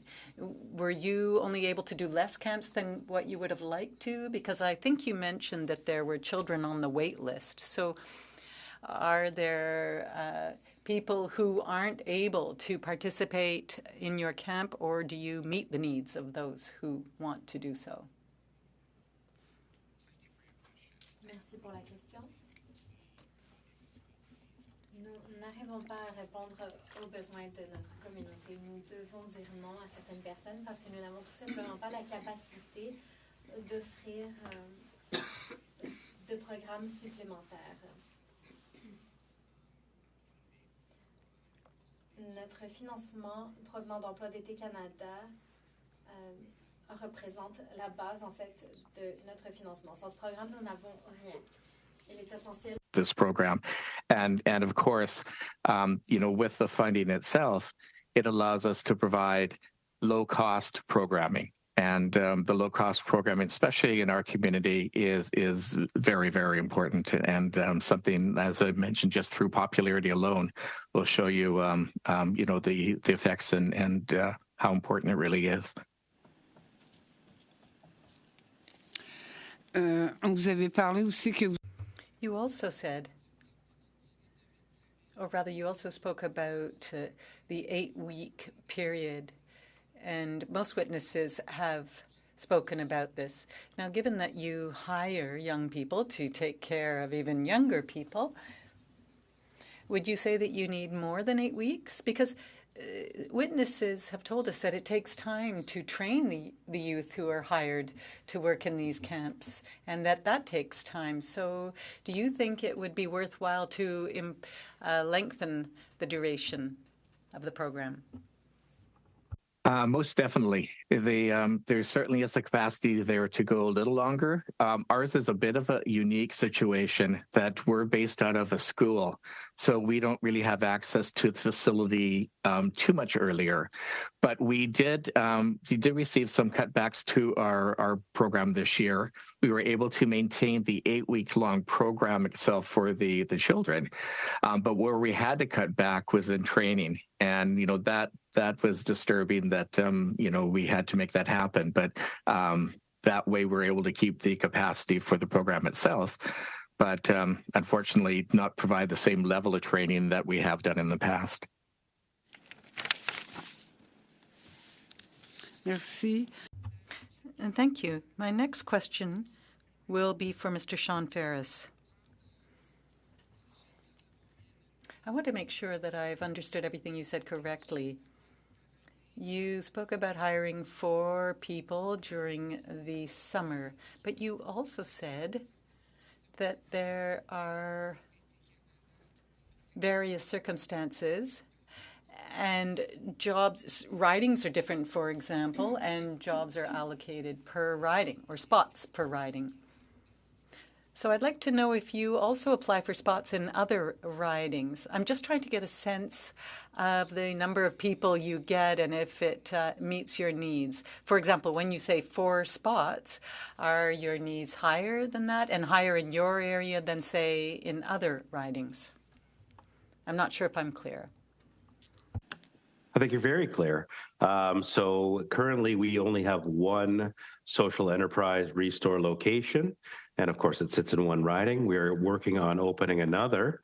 And we were desirous of bringing students in to support the fit up of the second building.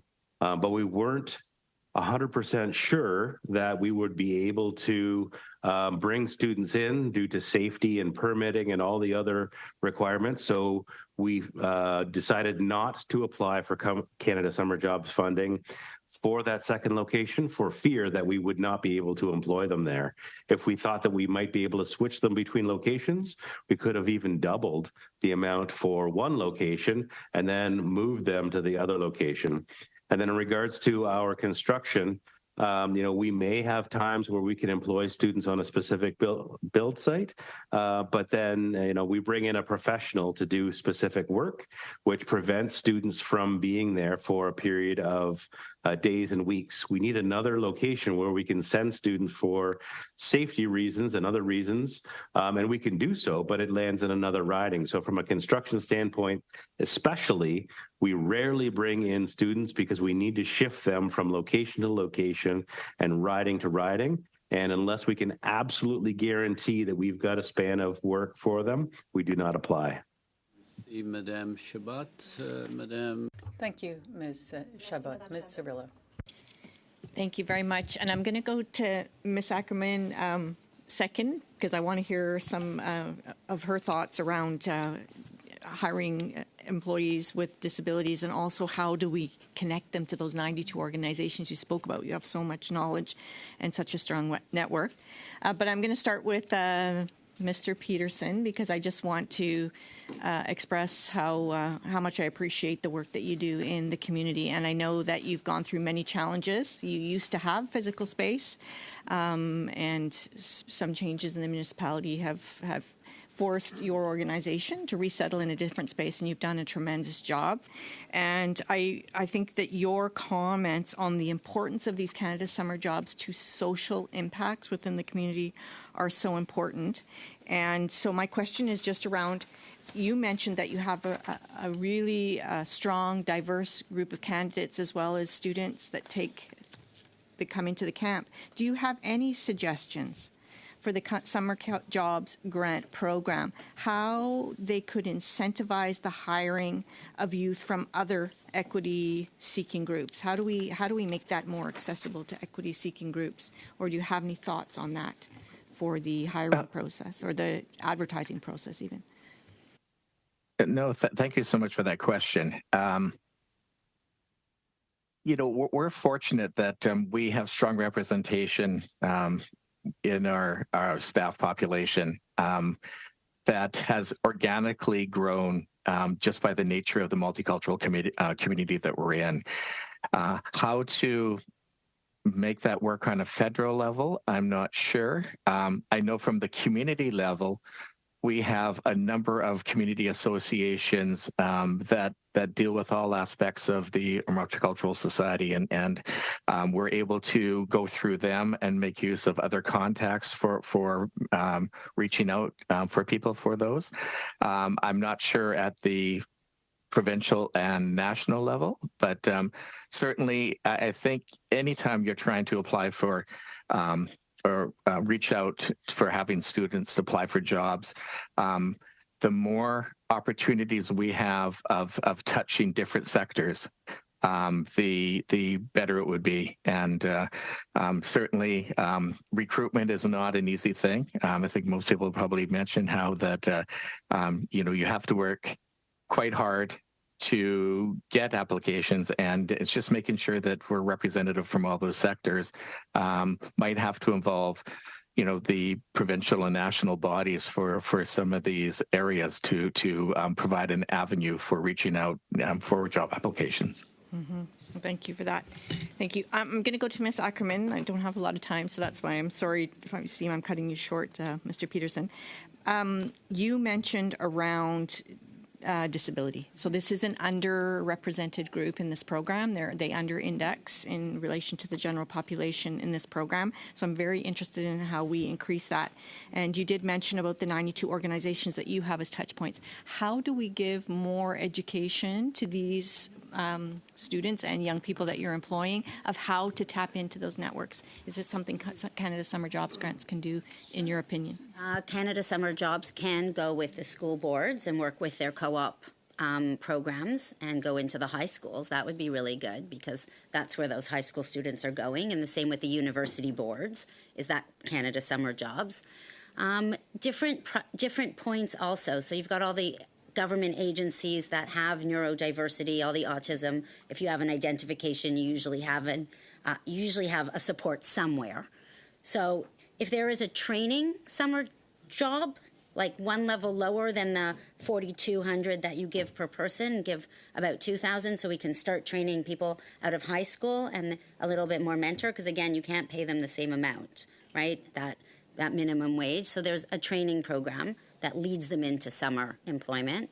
All the government agencies all have different mandates in every agency how to train our people with disabilities for jobs. But the employers, when you get there, there's not enough training at the employers to keep the sustainability. So I'm neurodiverse. I was a teacher. It was a horrible job for me. I had to follow a lot of rules all the time, and I was terrible at it. I am so grateful I did not get fired. But I also couldn't live there and stay there because there were too many rules for me. So those are the things that our neurodiverse youth, when they're leaving high school, where do you go? How do you know how to work anywhere? So there is a piece missing in this transition for people with disabilities. When you leave high school, you get to stay till you're 21, but you hold their hands there. They're supported continually, and parents are involved. Then kids turn 18, they are adults. You can't do anything for them. You can't talk to them. I had parents call me. I can't talk to the parents even though I should because the kids are neurodiverse and can't make their own decisions. So there's a piece missing in there. And that's the piece that we need to address if we want to use disabilities. ODSP is also, I work with ODSP. There's funding, $3,600 per person with ODSP. But the same thing, I get that for 6 weeks. I can't afford in either of my businesses to continue employing people that I have to continually train, right? It takes up too much time. So we need a piece in there. We need a better training piece. There's a lot of money here, and there's a lot of kids here. There's a missing gap. So. You, Ms. Rilla, we're going to conclude with 2, 2, 2, and 2 because I need a few minutes for committee business. So we'll give a full round of 2 minutes each. So basically, it's one question. We'll start with Ms. Falk. Ms. Falk, for 2 minutes. Thank you to each of our witnesses. And Ms. Ackerman, you've done a great job, so please don't doubt your ability. It's gone. Thank you. Right? Yes. Preach. I'm going to direct my questions to you, if that's okay. Would you find in your experience that the Canada Summer Jobs Program application and eligibility criteria is clear and easy to understand? No. Okay. Is the program application and the Service Canada website written in plain language? For your brain, maybe? No, I'm asking for I'm asking for yourself. In plain language.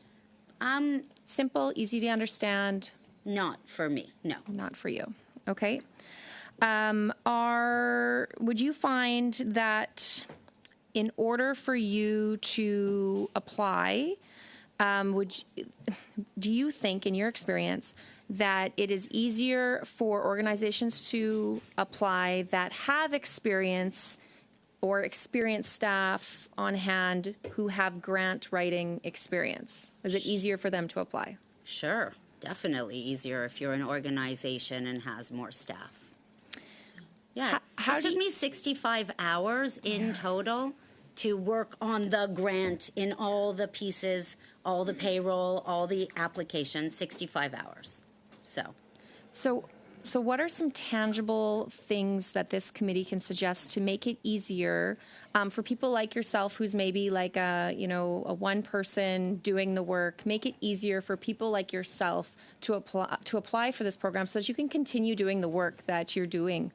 I would love a support person who walks me through and stays in touch with me and makes sure that I hit all the markers, right? I would love that the information comes in maybe in a chart in some different way, because I have to keep going into the system, into manage, into this, into that.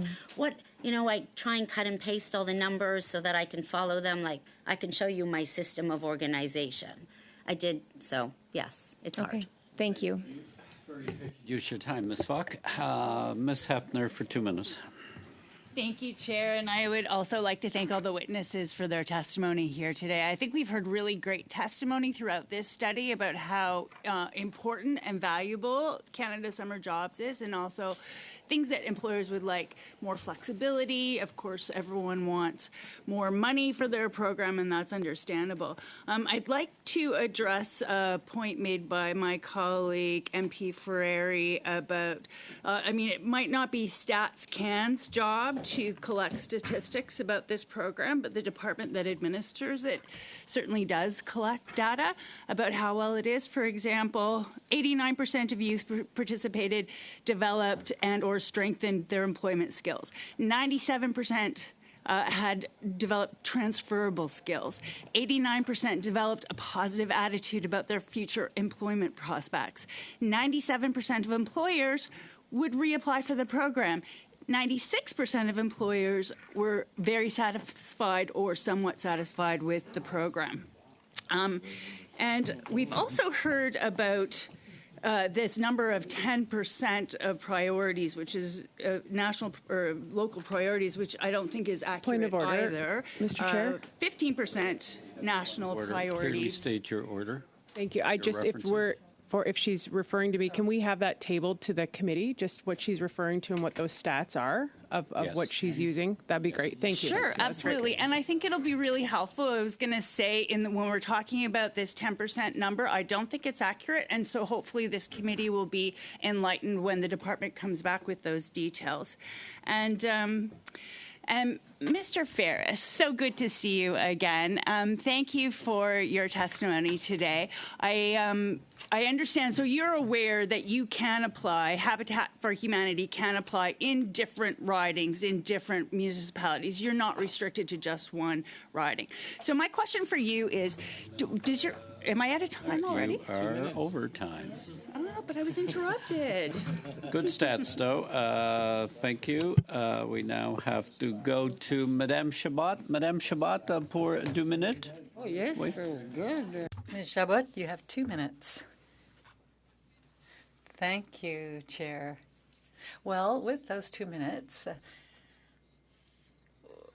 what I'd like to do is this, because it's the last meeting with witnesses, so I'd just like to take this time to thank you for all your contributions to this study. I'll just repeat that this is a very important program. We've seen how it can be improved, and those improvements will only help the program meet its objectives. So, Ms. Ackerman, I'd like to just congratulate you for all the work that you do and your mission. If I understood you correctly, you have summer camps. How do you manage to organize them given the deadlines under this program? Are, for example, the dates too early or too late so that you can plan these camps? Because those camps also provide respite to the families of these children. Yeah. So in February, I put up all the job descriptions. I do Zooms because I usually hire about 100 people, hoping to see how many grants and how many municipalities. So I have about 100 staff on hold. I feel terrible doing that, but I give them that. You might have the job, you might not. By the minute I have all my contracts and everything ready, everyone's emails in the system, all hundreds, offering the job as soon as I get my grant. So whenever you say yes to me, and they come in differently, by the way, and 9 of them, I only got 5 responses. The other 2, I didn't even get a no. They just sat there in the government CRA saying, pending. So they could have come in at any time, and I got one from Barrie, like, really late. And that was like 20 people, and if you don't use it, you don't get it again. So you know I used it. So. Madame Chabot. Madame Zarrillo for 2 minutes to conclude. Thank you. These 2 minutes are really, really quick. So I'm going to focus on training.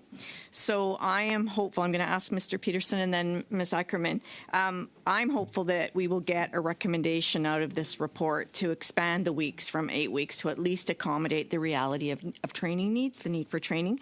So Mr. Peterson, I would just ask if you could recommend how much time you believe is needed for training to give the Canada Summer Jobs Grants employees that you hire the best chance of success in their summer job. Thank you for your question. I believe that at least 1 full week dedicated to training, if not a little bit more. We provide a lot of stuff in that, such as first aid and other kind of programs that we partner up with other communities. And so certainly at least minimum a week to kind of make that happen. And just asking on first aid, is that a cost to you to have the first aid? Yes, it is. And can you share how much per? Gosh, it worked out to about $70, $80 per person. Thank you so much. Thank you, Ms. Ackerman. I do the same training. Also, my staff does the vulnerable sector at a cost to them, probably $20. There was another cost, and I can't remember it now, but CPR. I would like at least 12 weeks for most of my staff because because we're talking about teens with disabilities that don't want to leave their house, we do a lot of nurturing. So everyone that I hire almost in February does volunteer work for me throughout the year, if they can, in some way or the other, to prove that they want to be part of my community and have that job. So that's how I do my training. I do only run a 6-week program so that I could do a week of training and a week of follow-up at the end to see what everyone learned, what they liked. I do a lot of feedback and surveys and that in person because no one does it online. They don't. So 12 weeks would be great. I'd like also 2 positions, I know Mr. Peterson too, of 20 weeks for the director who can run it so I don't have to anymore. I'd like to pass it on, but it's hard to do that if you don't have the positions to pass on. So 20 weeks, 12 weeks, a couple of 8s. Thank you, Madame Zarrillo. Ms. Ackerman, you had the last word from witnesses. With that, I will advise the witnesses that they can leave. I want committee members. We have a few minutes for committee business, but I'm not going to go in camera. I need direction first. I'm going to get permission to the committee to put out the press release advising that when we'll be starting the AI study. Agreeable? As well as a press release that the financialization study will be tabled in the House. We do it by press release as well as a press release covering Mr. Aitchison's motion that will be tabled in the House. So we have 3 press releases going out. Good? See agreement? Monday we have Romy Bowers and Kelly Gillis. So I'm thinking, appearing that I believe you may want a little time to give drafting instructions to the analyst, unless you're comfortable with doing it now. We can go over by no more than 6 minutes. Are you talking about the Canada Summer Jobs? Yes. Okay. Yeah, I would like to carve off some time on Monday's meeting for drafting instructions. No, not at that meeting. Okay. No. Well, then we have to do it now then. Okay. Right. We need to give drafting instructions to the analyst on the Canada Summer Jobs. Canada Summer Jobs. We conclude. This is the last meeting with witnesses. Ms. Cirillo? Thank you. I guess it's fairly quick. So drafting instructions, I certainly heard a lot of the social impact, and I'd sure like to see some of that social importance of that social impacts in the report, because maybe the mandate of the Canada Summer Jobs can have a dual mandate or can have that addition. Also, too, I'm always interested in the gender perspective and the gender aspect, and I think that we had some amazing testimony today on disability and perhaps why it under indexes for disability, and certainly with Mr. Jones and Mr. Emmanuel that talked also about equity seeking groups in the Black community. Like, I think we should definitely have a portion on those underrepresented groups and how we could make it better. And then lastly on, I've been pushing, and I hope there's some testimony that talks about the other aspects of Canada's summer jobs, not just the money that they gain or that work, but that there can also be other ways to lead them into the labor force around how to file taxes. If they have entitlements, they need to know about it. Thank you. Thank you, Mr. I have Madame Chabot, Mr. Van Bynen, and I believe Ms. Gray. Madame Chabot? Well, perhaps I'm seeing this a bit too simply, but we had a 4-week study, 3 with witnesses. I think the mandate was pretty clear, and I also think that witnesses, for the most part, were very generous in their feedback and their recommendations, or at least directions that we might take and what we might think about when it comes to the terms of the program and its funding. So I think that everything they brought forward will really make the report even better. I didn't really see any briefs in my P9. I don't know if we received many other briefs, but those 3 groups of witnesses, well, you can tell me how many briefs we've received, but those 3 groups gave us a number of recommendations, and we have also all asked very specific questions. Thank you. So perhaps this can be quite simple, actually. I don't think it will be a lengthy report compared to some others. Thank you. How many briefs did we receive? I believe we only received 1, but the deadline is today. So perhaps there will be more. Thank you. Thank you, Ms. Chabot, for your comment. Ms. Gray. And then Mr. Coteau wants the floor, needs the floor. Thank you, Mr. Chair. I think we heard a lot of dialogue on the administration and how it was, and I'm only using my words, how it was micromanaged, and there was more flexibility on the administration of the program. The flexibility in terms of how the resources are utilized within the program by the employers. I really think there's a need to have good clarification on how the scoring is, because it's important that people make sure that the elements of their program are the best fit. And if there's minor adjustments in their programs that would make them more eligible, like some of the witnesses there have some room in terms of who they focus on, and who they hire and what their training program is going to be. And if they knew all of those things well enough in advance, I think that would make a big difference in the effectiveness of the applications. But the concern, those are the 2 concerns. Let the applicants understand what we're looking for so that they can work towards achieving that, and then give them some flexibility as to how they manage the resources that they get. Mr. Van Bynen, Ms. Gray, yes. Sure, Mr. Chair. Just I think that I trust the analysts. They've to kind of just go through the testimony. A couple of things that stood out, which I think were consistent around from a lot of the witnesses, were just the timing of the notification, just the overall process of the application, the accessibility, which we heard from a number of witnesses, service standards, local priorities, and then data collection.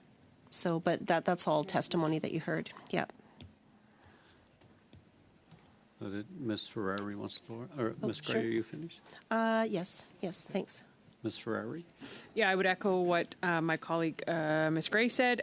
I'm not sure if this is added in this, but the one witness, and I'm sure, I don't know that do we have to say this if you guys already heard the witness testimony? I've never really done this process before in a committee that you still say what you, okay. But the one witness from Duro-Dummer talked about that the application was not reflective of the demographic.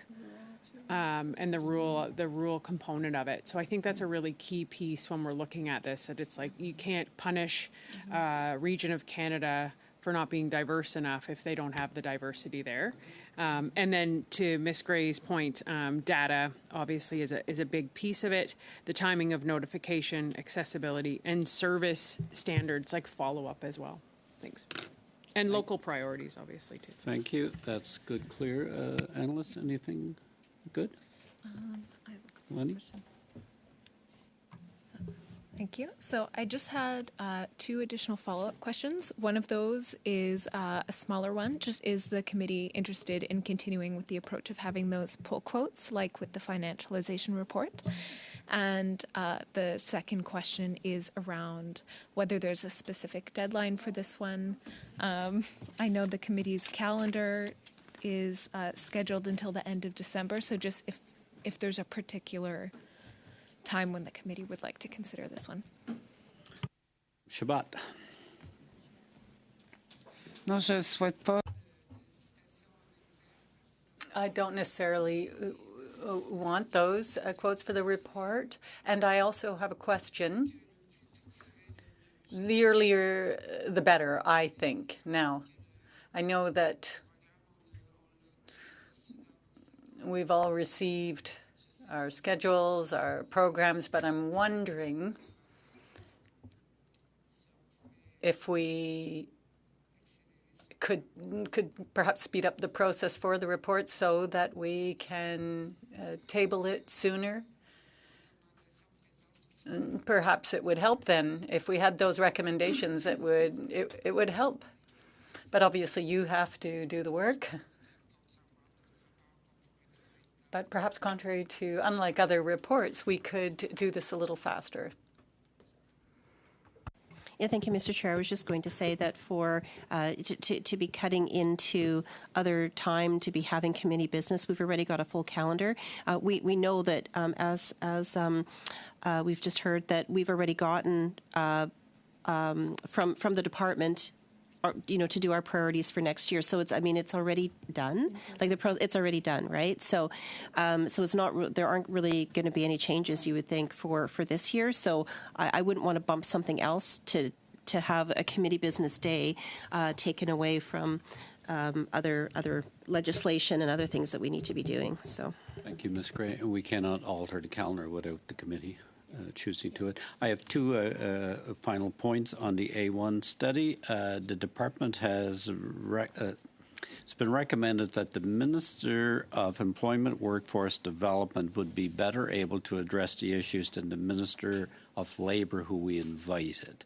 Does the committee want to stick with the Minister of Labour on AI or invite the Minister of Employment Workforce Development?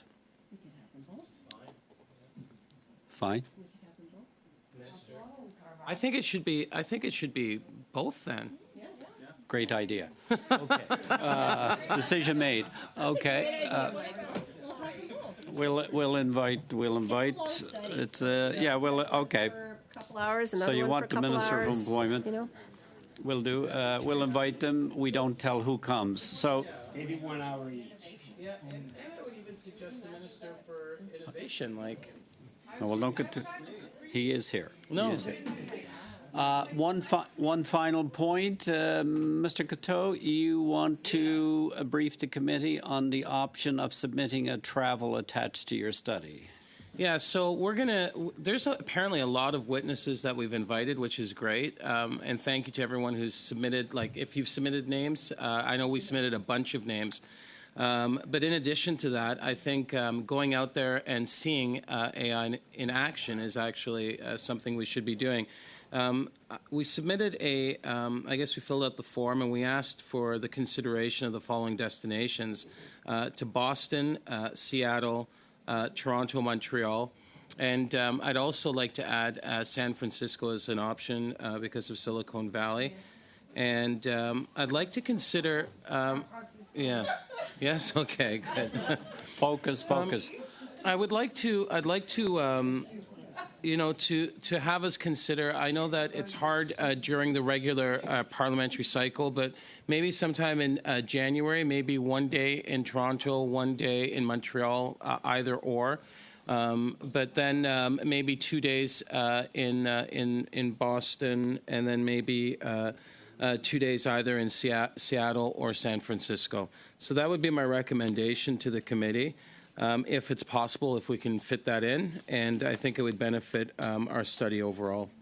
The way, committee members, I need direction. The way this works, if the committee gives the approval to at least consider it, then the staff will work on preparing a budget based on those studies. It'll come back to the committee. The committee will then choose if they want to approve it. It then goes to liaison for further approval. So at this stage, Mr. Cadeau simply wants approval for the committee staff to prepare a draft budget for travel for this committee, which has to then meet all the guidelines. The committee will only travel when the House is not sitting, or not sitting days, and prepare a budget based on the locations that Mr. Cateau identified.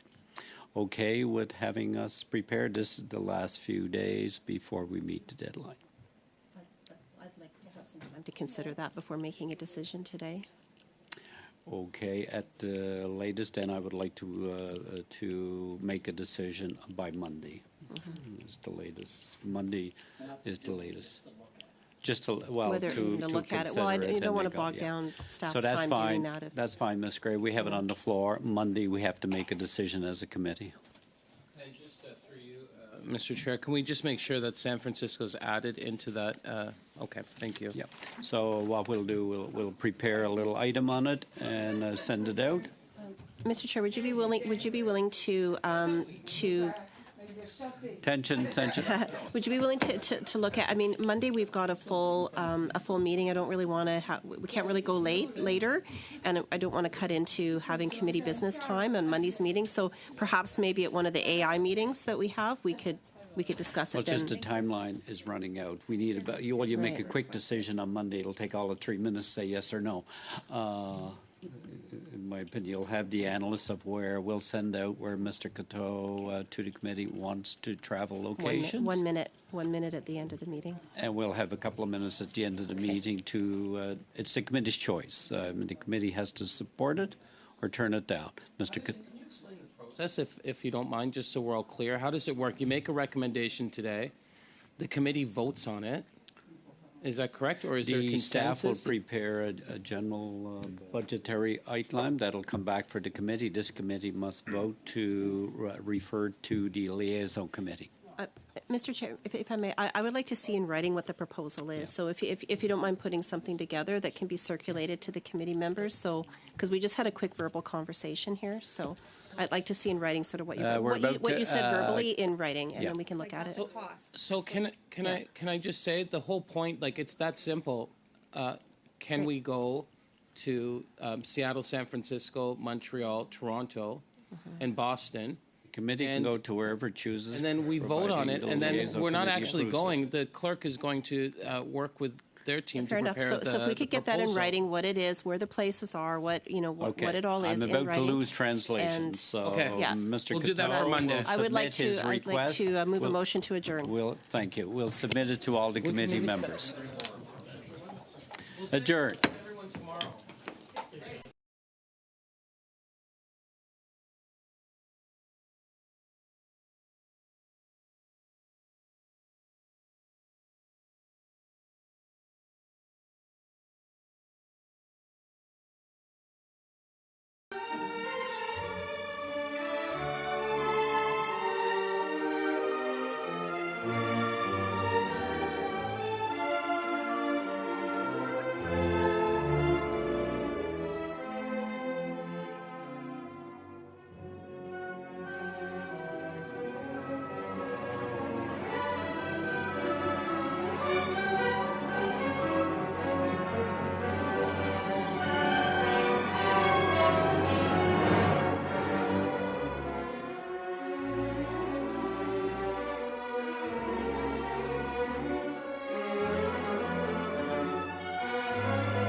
Thank you.